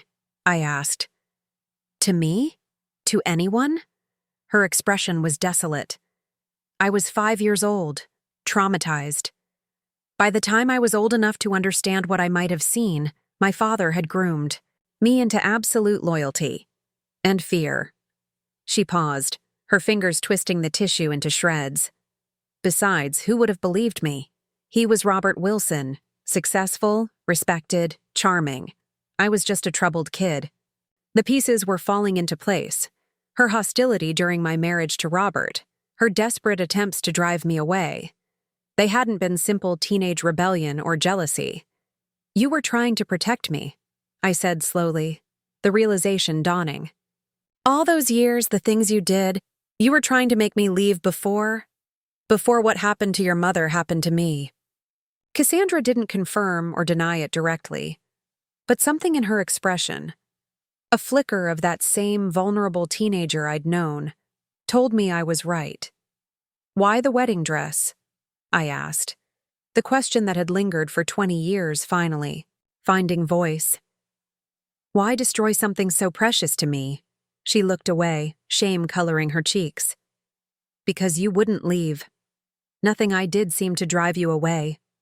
I thought if I destroyed something irreplaceable, something you truly loved, you'd finally give up on making the marriage work. The admission hung in the air between us, the confirmation of calculated cruelty, but born from a place I had never suspected, fear for my safety, not hatred of my presence. What happened with the fire, Cassandra? The truth. She took a deep breath, steadying herself. 6 months ago, I discovered files on my father's private server, records of transactions that didn't make sense, meetings with people who didn't exist on paper. I started digging, realized he was laundering money through the company, hundreds of millions of dollars. When I confronted him, she shuddered visibly. He changed. The facade dropped completely. He threatened me, told me I'd regret crossing him. And then the fire happened, I prompted gently. She nodded. I was in Atlantic City that night, a legitimate trip. Witnesses saw me there. When I got the call that my house was burning, I knew. Somehow, I just knew he was behind it. But by the time I got back, the investigators were already focusing on me, finding evidence that I'd planned it all. Did you tell them about your suspicions? About what you'd discovered regarding your father's business? Cassandra's laugh was hollow. Would you, if you'd seen what he did to my mother? If you knew what he was capable of? She shook her head. I was terrified. Still am, if I'm being honest. Her attorney, who had been silent throughout this exchange, finally spoke up. Judge Bennett, these are serious allegations. If there's evidence supporting Ms. Wilson's claims about her father's involvement in the fire. Detective Chen is investigating exactly that, I assured him. New evidence has come to light that supports the theory that someone else started the fire. Someone with access to Cassandra's security codes. Hope flickered across Cassandra's face. You believe me? The question held echoes of the past, the teenage girl desperately seeking validation, understanding. But this time, there was no manipulation behind it, only raw vulnerability. I believe you, I said simply. And I think it's time you told Detective Chen everything you know about your father's activities. It may be the only way to truly protect yourself. As our meeting concluded, Cassandra hesitated at the door, turning back to face me. I'm sorry, she said quietly. For the dress, for everything. I was trying to protect you, but I hurt you in the process. That was never my intention. 20 years of resentment, of pain over that ruined wedding dress, a symbol of my mother. A family tradition I had hoped to pass on someday, seemed to shift in that moment. Not disappearing entirely, but transforming into something more complex, more nuanced. I understand now, I said. And for what it's worth, I'm sorry too. Sorry I didn't see what was happening. Sorry I couldn't help you when you needed it most. As I left the law office, my phone buzzed with a text from Detective Chen. Need to speak with you urgently. New developments in the Wilson case. Whatever Chen had discovered, I sensed it would bring this twisted family saga one step closer to its conclusion. A conclusion that had been 20 years in the making, beginning with a ruined wedding dress and culminating in a burning house, built on lies. I met Detective Chen at a small cafe 2 blocks from the courthouse, choosing a corner table that offered privacy without isolation. Chen was already there when I arrived, a folder on the table in front of her, her expression unreadable. Thank you for coming, she said as I took the seat across from her. I thought this conversation would be better in person. That sounds ominous, I remarked, ordering a coffee from the hovering waitress. Chen waited until the waitress had moved away before speaking. We've been looking into the documents from the folder Robert Wilson gave you, comparing them with evidence we've gathered independently. And they're forgeries. Elaborate ones, but definitive forgeries. She slid several papers across the table. The timestamps have been altered, signatures transplanted from legitimate documents, metadata manipulated. He went to considerable trouble to create a false narrative implicating Cassandra. Relief washed through me. So he was trying to mislead me. It seems so, but that's not all. Chen's expression grew grimmer. We executed a search warrant at Wilson Enterprises early this morning. Robert Wilson wasn't there, but we found evidence of extensive financial crimes, money laundering, tax evasion, possibly worse. Worse? The Financial Crimes Task Force discovered communications suggesting Wilson may have been involved in eliminating problems within his organization. We're working to decode the language, but the implications are disturbing. I thought of the memory I'd recovered, Robert standing over a bleeding man, his eyes cold and empty. Had that been an isolated incident, or part of a pattern? Do you know where Robert is now? I asked, suddenly anxious. That's the other reason I wanted to meet. He's disappeared. Completely. Emptied several accounts. Hasn't used his credit cards or phone since your meeting at the boathouse. We believe he's fled the country.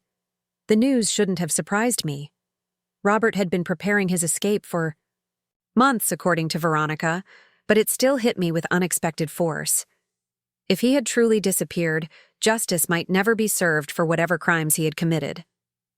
"What does this mean for Cassandra's case?" I asked. "The prosecutor is reviewing the new evidence now. Given what we've uncovered, I expect the charges will be dropped.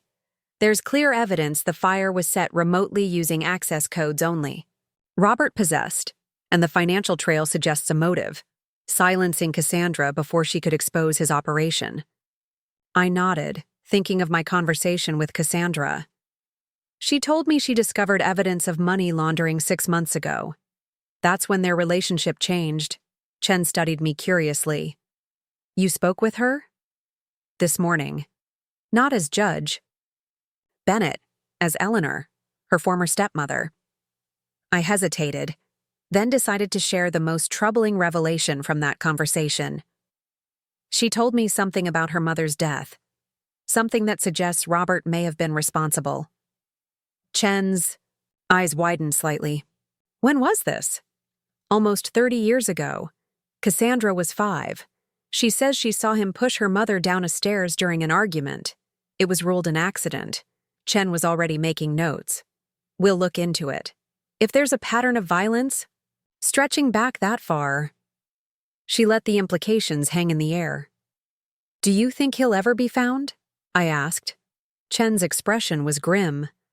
"Men like Wilson, with his resources and connections, they can disappear very effectively, but we'll keep looking. International warrants are being prepared as we speak." As I left the cafe, I felt oddly hollow. The investigation was proceeding. Cassandra would likely be cleared, but Robert, the architect of so much pain, had escaped, at least for now. There was a lack of closure that gnawed at me. My phone rang just as I reached my car. The number was unfamiliar. "Eleanor Bennett," I answered cautiously. "It's Veronica." Her voice was tense, urgent.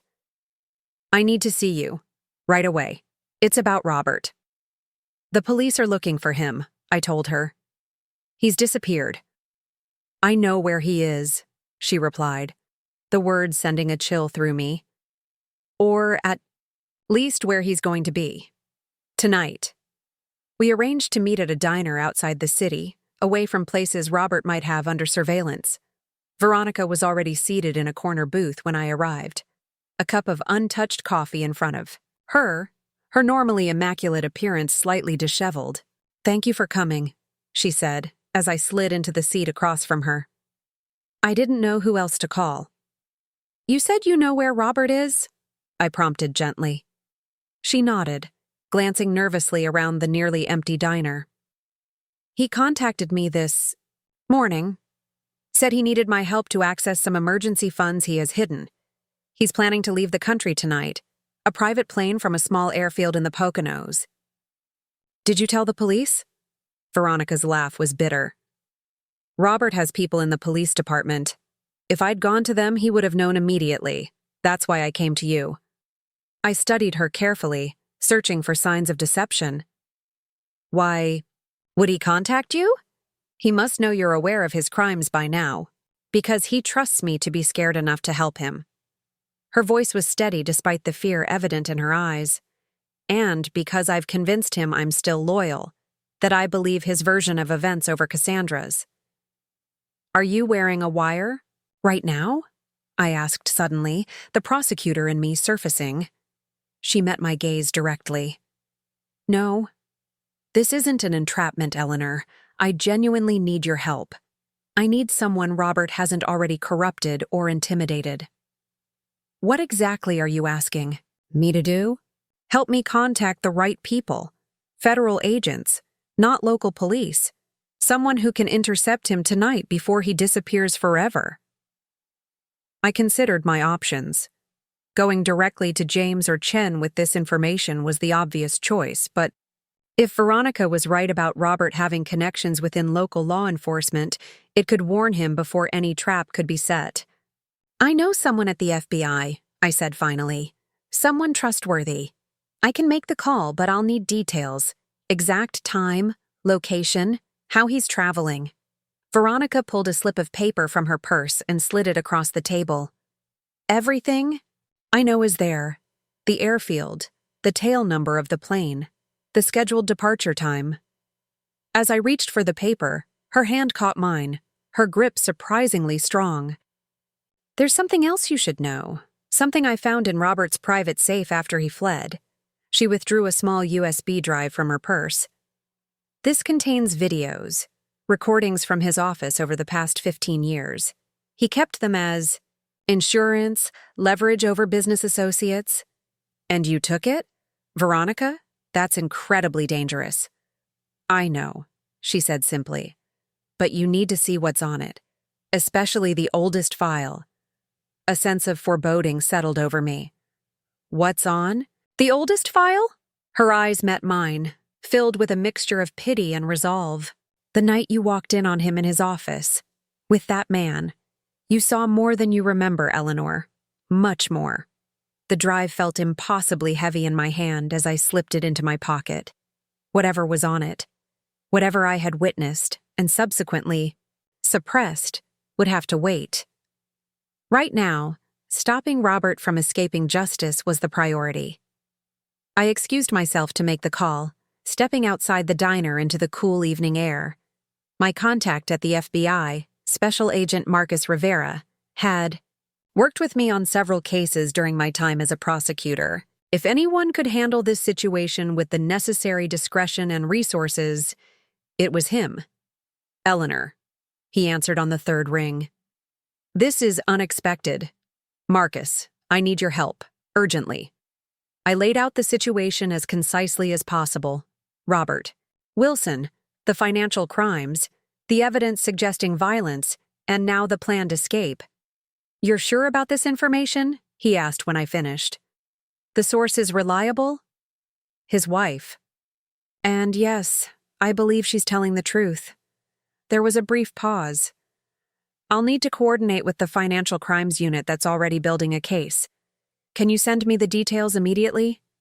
Yes, but Marcus, this needs to stay contained. Wilson may have connections within local law enforcement.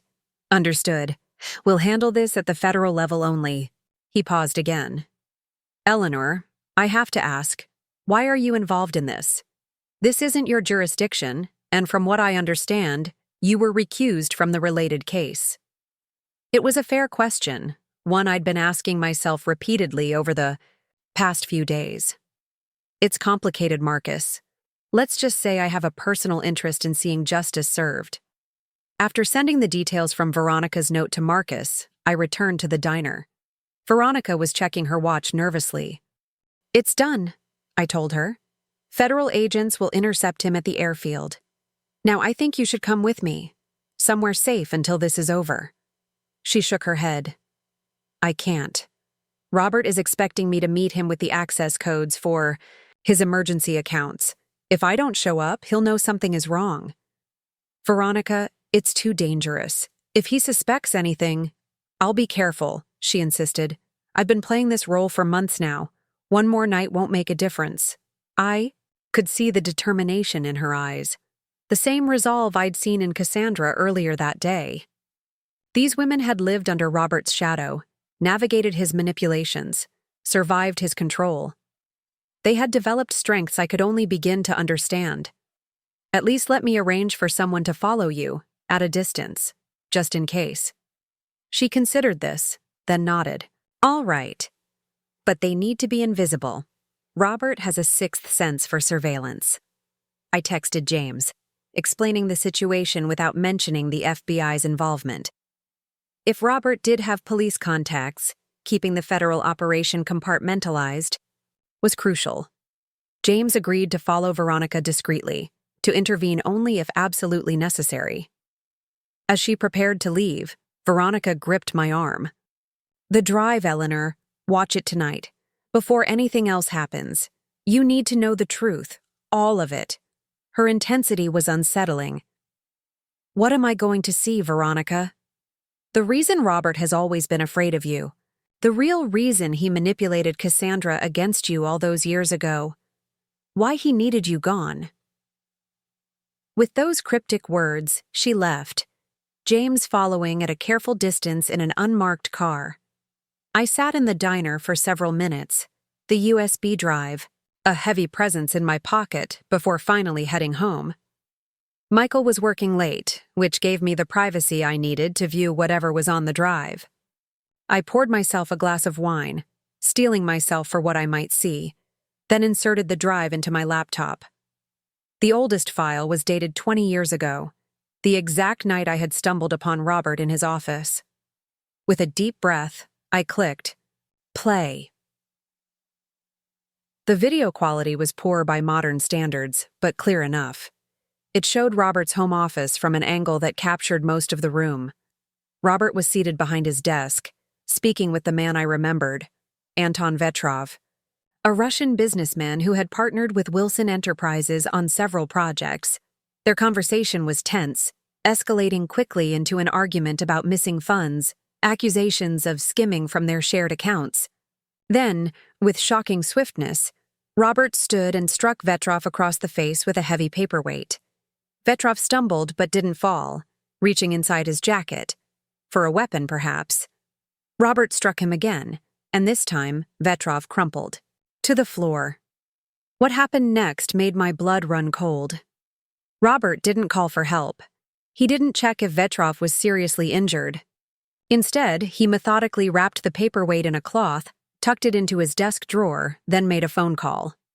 "It's me," he said, his voice chillingly calm. "I need a cleanup at the house." "Yes, the usual team. Tell them to bring the car, with the specially modified trunk." The implications were unmistakable. This wasn't self-defense, as Robert had claimed. This was methodical, practiced. The usual team, the specially modified trunk. The language of someone who had done this before, who had systems in place for disposing of problems. Then came the moment I had remembered, me walking into the office, stopping short at the sight of Vetrov on the floor, the blood pooling beneath him. But the video revealed what my memory had blocked. I hadn't left immediately. I'd asked questions, demanded answers, threatened to call the police, and Robert had approached me slowly, his expression calculating, something dangerous in his eyes. "You won't tell anyone about this, Eleanor. You can't. Because if you do..." The threat remained unspoken but clear in his posture, in the way he gripped my arm, in the cold emptiness of his gaze. I had been terrified, not just of what I had witnessed, but of what he might do to ensure my silence. The video ended abruptly there, leaving me shaken, my wine untouched beside me. The memory had returned fully now. The fear, the silent drive. Home afterward, the way I had lain awake that night planning my escape from a marriage I suddenly realized was dangerous. I had filed for divorce the next week, citing Cassandra's hostility rather than the truth, that I feared her father might kill me if I knew too much, said too much. In the trauma of that night, in the subsequent fear and upheaval of divorce, I had pushed the most disturbing aspects of the memory down so deeply that they had remained buried for 20 years. Until now. My phone rang, startling me from my dark reverie. It was Marcus. "We're in position at the airfield," he said without preamble. "The plane is being prepped for departure. No sign of Wilson yet, but we've identified the pilot and ground crew. All potential escape routes are covered." "Good," I said, my voice steadier than I felt. "What about his wife? She was supposed to meet him there." "No sign of her either. But we've got undercover agents watching all approach roads." A flicker of unease ran through me. "Marcus, if she doesn't show up..." "We'll still get him," he assured me. "He's not walking away from this, Eleanor. Not this time." After hanging up, I tried calling James for an update on Veronica. The call went straight to voicemail. I tried again with the same result. The unease grew stronger. James always answered his phone, or at least called back promptly. I dialed Veronica's number next. No answer there either, just an automated voicemail greeting. Something was wrong. I could feel it with the same certainty that had guided me through countless cases as a prosecutor. I called Marcus back. "I can't reach either of them. Veronica Wilson or the detective who was following her. Something's not right. You think Wilson made them? It's possible. He's extremely cautious, and he knows local surveillance tactics. Marcus was silent for a moment. I can divert some resources to locate them, but our primary focus has to remain on the airfield. If Wilson slips away tonight— I understand, I said, already reaching for my keys. I'll look for them myself. Eleanor, that's not wise. If Wilson is involved, I'll be careful, I promised, and I'll keep you updated. But I can't sit here doing nothing while two people might be in danger because of my actions.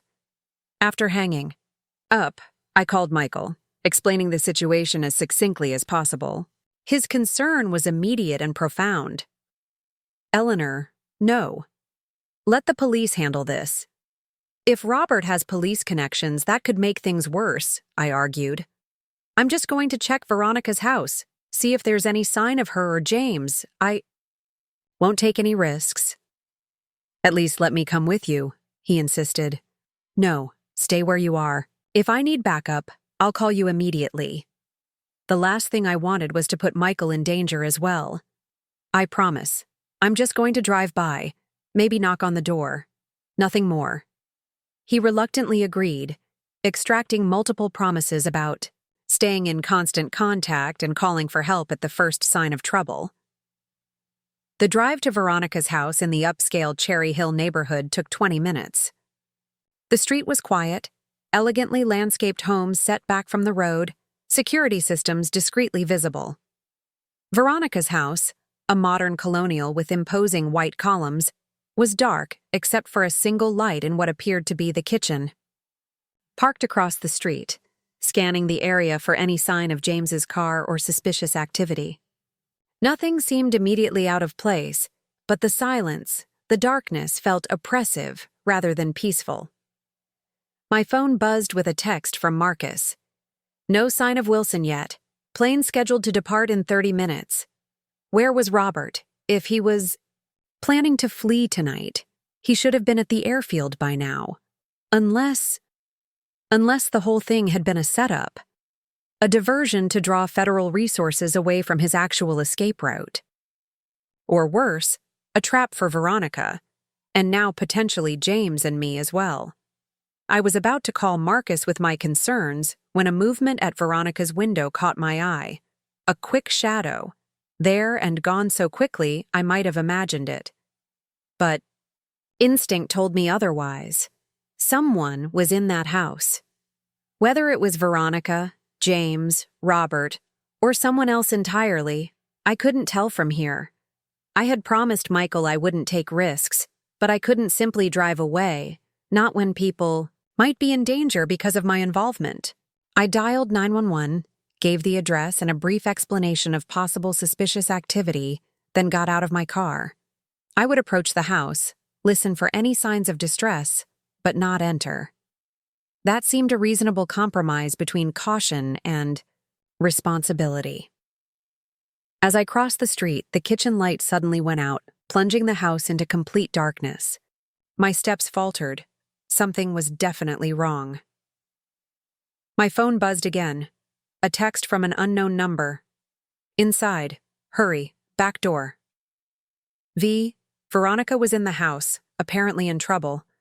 But was it really her texting, or was someone using her phone to lure me in? I stood frozen on the sidewalk, weighing my options, when a muffled sound reached me from inside the house, a crash, followed by what might have been a cry of pain. In that moment, caution gave way to urgency. I moved quickly around the side of the house toward the back door, using my phone's flashlight to navigate the unfamiliar terrain. The garden was immaculate, designed for entertaining rather than privacy, offering little cover as I approached the house. The back door was ajar, a thin line of light spilling out into the darkness. I switched off my flashlight, slipped my phone into my pocket, and listened. Silence, heavy and ominous. Veronica? I called softly, pushing the door open wider. James? It's Eleanor. No response, just the faint hum of the refrigerator and the distant ticking of a clock. I stepped inside, my eyes adjusting to the dimness. The kitchen was empty but showed signs of recent activity. A half-filled glass of water. On the counter, a chair pushed back as if someone had left in a hurry. "Veronica?" I called again, louder this time. A sound from upstairs. A creak of floorboards, perhaps, or a muffled movement. Someone was up there. I should wait for the police, I knew that. But what if Veronica or James were injured in immediate danger? Every minute could matter. Decision made, I moved toward the stairs, each step careful, deliberate. The grand staircase curved upward, the upper landing lost in shadows. As I ascended, a sense of déjà vu washed over me. This felt eerily like walking into Robert's office 20 years ago, knowing something was wrong but not yet understanding the full danger. At the top of the stairs, a long hallway stretched. Before me, multiple doors leading off to what I assumed were bedrooms, bathrooms, perhaps a home office. One door stood partially open, a faint light visible within. I approached cautiously, listening for any sound that might guide me. As I reached the door, I heard it. A soft, rhythmic sound. Breathing. Someone was inside, injured or restrained. Pushed the door open slowly, bracing myself for whatever I might find. The master bedroom was elegant, minimalist, dominated by a large bed with pristine white linens. And there, tied to a chair in the corner, was James, a gag in his mouth, blood trickling from a cut above his eye. His eyes widened when he saw me, urgency in his expression as he tried to communicate something through the gag. A warning, I realized. Too late, as I felt the cold metal of a gun press against the base of my skull. "Hello, Eleanor," said Robert Wilson's voice from behind me. "I've been expecting you." The cold metal of the gun pressed harder against my skull as Robert moved around, to face me, his expression as controlled and calculating as I remembered. "You always were too curious for your own good," he said, gesturing for me to move toward a second chair positioned near James. "It's what I admired about you as a prosecutor, that relentless pursuit of truth." His smile didn't reach his eyes. "It's also what makes you dangerous." "Where's Veronica?" I asked, trying to keep my voice steady as I sat down. "My devoted wife?" Robert's laugh was hollow. "Currently en route to the airfield, playing her part beautifully.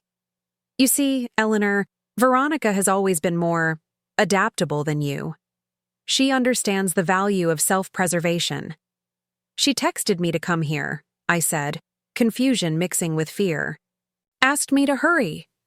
Robert held up a phone. Veronica's, I realized. Modern technology makes impersonation so simple. He pocketed the phone and began efficiently binding my wrists to the chair with zip ties. "I needed you here, and I knew you. Wouldn't come if I asked directly." "The FBI is waiting for you at the airfield," I said, hoping to shake his confidence. "You won't escape." "I'm aware of your arrangement with Agent Rivera," he replied calmly. Veronica wasn't as discreet as she thought. Or perhaps I simply know her too well. My heart sank. If Robert knew about the FBI operation, he must have an alternative escape plan. The airfield had been a deliberate misdirection. Why am I here? "Robert? If you're planning to run, why risk the delay? Why risk another crime?" He finished securing my restraints and stepped back, studying me with an unsettling intensity. "You've been watching the videos," he stated rather than asked. "You know what I'm capable of, what I've done." I thought of Vetrov, of the cleanup team, of the coldly efficient way Robert had handled the situation. "Yes," I admitted. "Then you understand why I can't leave any loose ends." He glanced at James, who was struggling against his restraints. "Detective Morgan here was unfortunate collateral damage. Wrong place, wrong time. If you hurt us, you'll only make things worse for yourself," I argued, desperately buying time. 2 missing officers of the court? Every law enforcement agency in the country will hunt you down." Robert seemed amused by my attempt. By the time anyone realizes you're missing, I'll be well beyond their reach. And as for evidence, he gestured around the immaculate room. I've had decades of practice eliminating problems without leaving traces. The casual way he referenced murder sent a chill through me. This wasn't bravado or intimidation. It was the confidence of someone who had done this before, multiple times, and escaped consequences. What about Cassandra? I asked, changing tactics. Your own daughter. Was framing her for insurance fraud part of your exit strategy too? Something shifted in his expression, a flicker of genuine emotion breaking through the calculated facade. Cassandra made her choice when she threatened to expose me. Everything that followed was her own doing. She was trying to do the right thing, I countered. Unlike you, she has a conscience. Conscience? Robert scoffed. A luxury for those who've never had to fight for survival. You think I started out wanting this life? I did what was necessary to succeed in a world that would have crushed me otherwise. He checked his watch, then moved to the window, peering out from behind the curtain. But this philosophical debate, while fascinating, is beside the point. We're on a schedule. What are you planning to do? I asked, unable to keep the fear from my voice. Robert turned back to me, his expression now eerily calm. A tragic murder-suicide. Detective Morgan, distraught over a failed internal affairs investigation, breaks into the home of a prominent businessman's wife. When Judge Bennett arrives to check on her friend, having received a desperate text message, she becomes collateral. Damage. The detective, overwhelmed by guilt, takes his own life. The scenario was chillingly plausible, methodically constructed to deflect suspicion. Robert had clearly been planning this contingency, perhaps one of many for some time. No one will believe it, I said with more confidence than I felt. James has no connection to internal affairs. There's no motive. Details that are easily manufactured, Robert replied dismissively. False emails, planted evidence, a few well-placed rumors. People believe what makes sense to them, what fits their preconceptions. It's remarkably easy to construct a believable lie if you understand human psychology. He was right, and that terrified me. Robert had built his entire life on manipulating perceptions, on creating false narratives that served his purposes. Why would this be any different? The FBI knows I'm here, I tried again. When I don't report back, they're focused on the airfield operation, Robert interrupted. By the time they realize you're missing, this will be over, and I'll be gone. He moved to a closet, opening it to reveal a small duffel bag. From it, he withdrew what appeared to be James's service weapon. My stomach knotted with dread as I realized how he planned to stage the scene. This isn't going to work, I insisted, frantically testing the restraints. There are too many variables. Too many ways it could fall apart. You're smarter than this, Robert. He seemed almost flattered by the appeal to his intelligence. I appreciate your confidence in my abilities, Eleanor, but rest assured I've considered every angle. This isn't an impulsive act. It's a carefully constructed exit strategy. As he checked the gun, a new thought struck me. What about Veronica? If she's not here, if she's at the airfield, Veronica has outlived her usefulness, he said with chilling detachment. Her role ends tonight, though not at the airfield. A tragic car accident on a deserted road. A grieving widow who simply couldn't bear the weight of recent events. The casual cruelty, the complete absence of remorse for planning his wife's murder, reinforced everything I had come to understand about Robert Wilson. He wasn't just corrupt or calculating. He was a sociopath. Perhaps even a psychopath, someone who viewed human lives as pieces on a chessboard, to be moved or removed according to his needs. You won't get away with this, I said, the words sounding hollow even to my own ears. Robert smiled coldly. I've been getting away with it for 30 years, Eleanor. What makes you think tonight will be any different? He raised the gun, aiming it at James, whose eyes widened in terror above his gag. This was it, The moment of execution.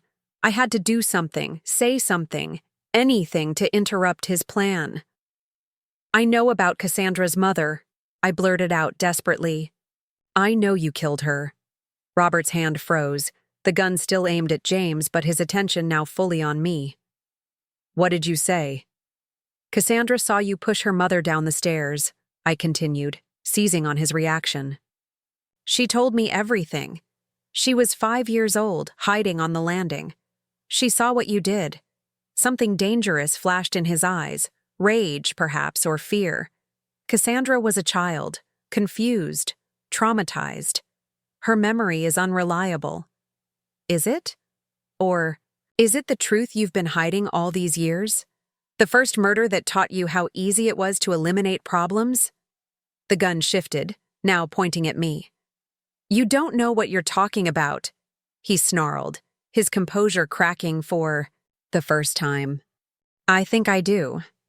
I think Cassandra's mother discovered something about you. Something criminal, something damning. Just like Cassandra did recently. And you eliminated her to protect yourself, then constructed a narrative about an accident that everyone believed." Robert's breathing had quickened, his knuckles white around the gun. I was taking an enormous risk provoking him like this, but it was also delaying the execution, giving us precious seconds that might somehow make a difference. "You've always been so arrogant," he said, his voice low and dangerous. "So convinced of your own moral superiority. You never understood what it takes to succeed in this world." "I understand perfectly," I replied, meeting his gaze steadily despite my terror. "I understand that you're a killer, Robert. You always have been. The only difference is that now there's evidence, the videos, Cassandra's testimony, financial records. It doesn't matter if you kill us tonight. The truth is already out there." For a moment, I thought I'd miscalculated. His finger tightened on the trigger, his expression hardening into something truly frightening. Then, abruptly, he lowered the gun. "Perhaps you're right," he said, his voice unnervingly calm again. "Perhaps a direct approach is unnecessarily messy." He moved to the duffel bag again and withdrew a small case. Opening it revealed several vials and a syringe. My blood ran cold as I realized his new plan. "Much cleaner this way," he explained, filling the syringe with clear liquid from one of the vials. "Untraceable in standard toxicology screenings. Mimics the effects of a heart attack. Detective Morgan will still appear to have taken his own life with his service weapon, but your death will seem like natural causes, stress-induced cardiac arrest, perhaps triggered by the trauma of witnessing his suicide." The clinical detachment with which he described our murders was perhaps more terrifying than his earlier rage. This was the real Robert Wilson, coldly efficient, utterly remorseless, adaptable in his methods but unwavering in his objectives. He approached James first, rolling up his sleeve to expose his arm. James struggled frantically against his restraints, his muffled protests barely audible through the gag. "Don't worry, Detective," Robert said with mock reassurance. "It's painless. You'll simply feel drowsy, then nothing at all." As he positioned the needle against James's arm, a sound from downstairs made him pause. A door closing, followed by footsteps. "Robert?" Veronica's voice called from the foyer. "Are you here? The FBI is at the airfield. We need to go now." Robert's expression darkened. "Impossible," he muttered. "She should be halfway to the secondary location by now." He pocketed the syringe and moved to the bedroom door, listening intently as the footsteps approached the stairs. "Wait here," he told us with grim humor, as if we had any choice. "I need to deal with an unexpected complication." As he slipped out of the room, gun in hand, I immediately began working at my restraints. The zip ties were tight, cutting into my wrists as I twisted against them, but I had to try. James was doing the same, rocking his chair slightly as he strained against his bonds. "Veronica, darling," I heard Robert say from the hallway, his voice shifting effortlessly into the charming, concerned husband. "I was worried about you. What happened?" The FBI was waiting at the airfield, Veronica replied, her voice moving closer as she climbed the stairs. Someone tipped them off. We need to use the backup plan. Of course, Robert agreed smoothly. I've already begun preparations, but I'm curious. How did you avoid being detained? There was a pause before Veronica answered. I didn't go all the way to the airfield. I watched from a distance, saw the agents in position. I turned around before they could spot me. Another pause, longer this time. When Robert spoke again, his voice had cooled noticeably. That's not possible. The FBI had all approach roads under surveillance. If you were close enough to see them, they would have seen you. I held my breath, recognizing the danger in his tone. Veronica had just made a critical mistake in her story, and Robert, paranoid, hypervigilant Robert, had caught it instantly. I was careful, Veronica stammered, clearly sensing his suspicion. I used the service road through the adjacent property like you showed me. I never showed you any service road, Robert said softly, dangerously. Who are you working with, Veronica? The FBI? Eleanor?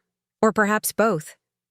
The sudden sound of a struggle reached me, a gasp, the thud of a body hitting a wall, Robert's voice low and threatening.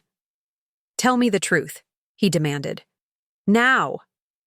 Veronica's response was defiant despite her evident fear. You're finished, Robert. The FBI knows everything. The money laundering, the previous fires, what you did to Cassandra's mother. It's over. Robert's laugh was cold, chilling. Nothing is over until I say it is. And you, my dear, have just made your final mistake. The sound that followed, a sickening thud, then the unmistakable noise of a body tumbling downstairs, sent horror coursing through me. History repeating itself in the most terrible way. I redoubled my efforts against the restraints, ignoring the pain as the plastic cut deeper into my wrists. James had managed to rock his chair close enough to mine that we were now back to back. I felt him working at my bindings, his fingers awkwardly trying to loosen the zip ties. Footsteps approached the bedroom again, Robert returning, likely to finish what he'd started. In desperation, I tipped my chair sideways, crashing to the floor with a loud thud. The impact sent pain shooting through my shoulder, but it also cracked the wooden chair arm, loosening my restraint enough that I could pull one hand free. The door swung open as Robert entered, his expression grim, a smear of blood on his sleeve. He took in the scene. Me on the floor, partially free, James still bound but now turned away from his original position. Resourceful, he commented coldly, but ultimately futile. He raised the gun, aiming directly at my head. In that moment, time seemed to slow, my mind cataloging details with hyper-clarity, the steadiness of his hand, the emptiness in his eyes, the absolute certainty that he was going to pull the trigger. Then, a new sound. The crash of breaking. Glass from downstairs, followed by multiple footsteps and the unmistakable announcement, FBI, clear the first floor. Robert's head whipped toward the door, his expression flickering between disbelief and rage. The momentary distraction was all I needed. With my free hand, I grabbed the leg of the fallen chair and swung it with all my strength at Robert's knees. He stumbled, off balance but not falling, the gun still in his hand but now waving wildly as he tried to regain his footing. I lunged forward, tackling him around the waist, driving him back against the wall. The gun discharged with a deafening crack, the bullet embedding itself in the ceiling as we struggled. Robert was stronger, his desperation lending him additional power as he fought to bring the gun back under control. I knew I couldn't overpower him physically. I needed to be smarter, more strategic. I shifted my weight suddenly, dropping to one knee and twisting to the side. The unexpected movement threw Robert off balance again, and as he stumbled, I grabbed for the gun with both hands. White grappled for control of the weapon, our faces inches apart, his eyes burning with hatred, mine with determination. The thundering of footsteps on the stairs told me help was seconds away. but those seconds might be the difference between life and death. With a final, desperate surge of strength, I wrenched the gun sideways, forcing it down and away from both of us. Robert's finger was still on the trigger, and in our struggle it depressed, firing another shot. The report was deafening in the enclosed space. Robert's eyes widened in shock, his grip on the gun loosening as he looked down at his torso, where a dark stain was rapidly spreading across his pristine white shirt.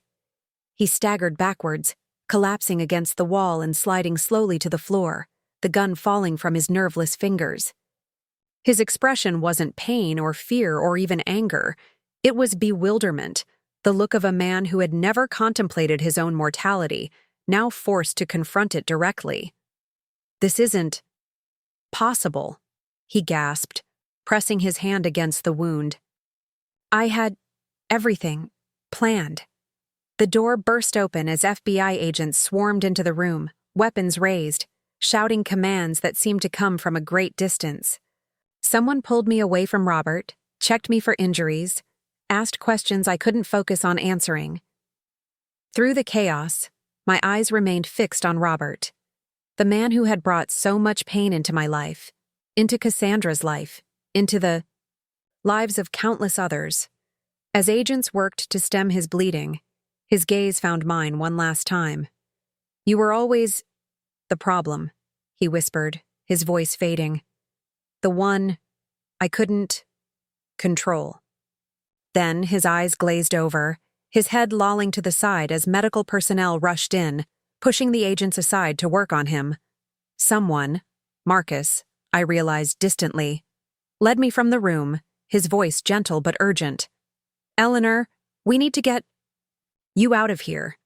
Medical attention, statements, protection." "Veronica," I interrupted, the horror of what I'd heard earlier cutting through my shock. "She's downstairs."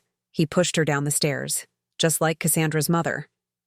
Marcus's expression tightened, but he nodded, gesturing to several agents who immediately headed for the staircase. He guided me to a bedroom across the hall, helping me sit on the edge of the bed as a paramedic began examining the cuts on my wrists. "How did you know?" I asked as the paramedic worked. "About the house? About tonight?" "Veronica," Marcus explained. "She contacted us directly after meeting with you, said she didn't trust that your call would be enough. She was right. We found evidence that Robert had someone inside the department monitoring our communications.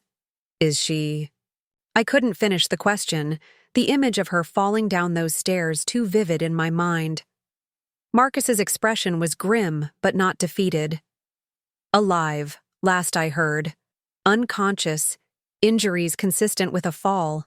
They're transporting her to the hospital now." "And James?" "Detective Morgan is being treated for minor injuries. He's already giving his statement to one of my agents." Marcus hesitated, then added, "He says you saved his life, that Wilson was planning to kill you both and frame it as a murder-suicide." I nodded, the reality of how close we had come to death washing over me in a wave that left me trembling. The paramedic draped a blanket around my shoulders, murmuring something about shock. "Robert?" I asked finally, though I already suspected the answer from the activity I could glimpse through the open door. Marcus shook his head slightly. "He lost. Too much blood. The medical examiner is on the way." I should have felt something, relief perhaps, or justice served. Instead, there was only a hollow emptiness, the exhausted aftermath of adrenaline and fear. "I need to call my husband," I said suddenly, remembering Michael waiting at home, unaware of everything that had transpired. "And Cassandra. She needs to know." "Of course," Marcus agreed, handing me his phone. "Make your calls, then we'll need to get your statement. It's going to be a long night, Eleanor." As I dialed Michael's number with shaking fingers, I thought about how this had all begun, with a ruined wedding dress and a teenage girl's desperate attempt to protect me from a monster she understood. All too well. The path from that moment to this one had been long and winding, buried under years of repressed memories and unspoken truths. Now, as I heard Michael's voice, frantic with worry, then breaking with relief when he realized I was alive, I knew that the long nightmare was finally ending. Robert Wilson was gone. His web of manipulation and violence unraveled at last. And somewhere across town, Cassandra, my former stepdaughter, my one-time enemy, now revealed as a would-be protector, was about to learn that the charges against her had crumbled along with her father's empire of lies. "I'm coming to you," Michael was saying, his voice steady despite his evident emotion. "Just tell me where you are. I'll be there as soon as I can." As I gave him the address, I felt the first stirrings of what might eventually become peace. Not today, perhaps not for many days to come, but someday. When the statements were given, when the evidence was catalogued, when the full extent of Robert's crimes was finally revealed, when Cassandra and I could sit down together, no longer as adversaries but as survivors of the same manipulative man, and begin to build something new from the wreckage of our shared past. 3 months after that harrowing night, I sat in my garden watching the autumn leaves drift lazily to the ground. The physical wounds had healed, the cuts on my wrists, the bruised shoulder, but the emotional aftermath lingered in unexpected moments of anxiety, in dreams that woke me gasping for breath. The investigation into Robert Wilson's empire had uncovered decades of crimes, money laundering, blackmail, and 3 confirmed murders, including Anton Vetrov, whose body had been discovered in a remote stretch of the Pine Barrens. The case against Cassandra had been dismissed, her name cleared completely. Veronica had survived her fall, though her recovery would be long. She'd provided crucial testimony that helped prosecutors build cases against Robert's accomplices within law enforcement and the financial sector. Wilson Enterprises was being dismantled, its legitimate assets frozen pending numerous civil suits. The wind rustled through the garden, carrying the scent of late roses. I heard the gate open and looked up to see Cassandra walking toward me, a small package in her hands. "Thank you for coming," I said, gesturing to the chair beside me. She sat, smoothing her skirt nervously. "I wasn't sure if I should." "I understand." The silence stretched between us, not uncomfortable but weighted with history. "I brought you something," she said finally, offering the package. "It's not the same, but—" I unwrapped it carefully, revealing a handkerchief of delicate ivory lace, unmistakably cut from a wedding dress. "It was my mother's," Cassandra explained, softly.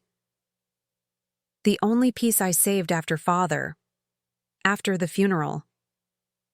I thought maybe it could replace, in some small way, what I destroyed of yours." Tears blurred my vision as I ran my fingers over the intricate pattern. "Cassandra, you don't need to—" "I do," she interrupted gently. "Not just for the dress, for everything. I was so afraid he would hurt you like he hurt her. I thought driving you away was the only way to protect you." "You were a child," I said, "carrying an impossible burden." She nodded, wiping away her own tears. "What happens now, between us?" I considered the question carefully. "I don't know, but I think we can find out if you're willing." "I'd like that," she said simply. As we sat together in the garden, I felt something shifting within me.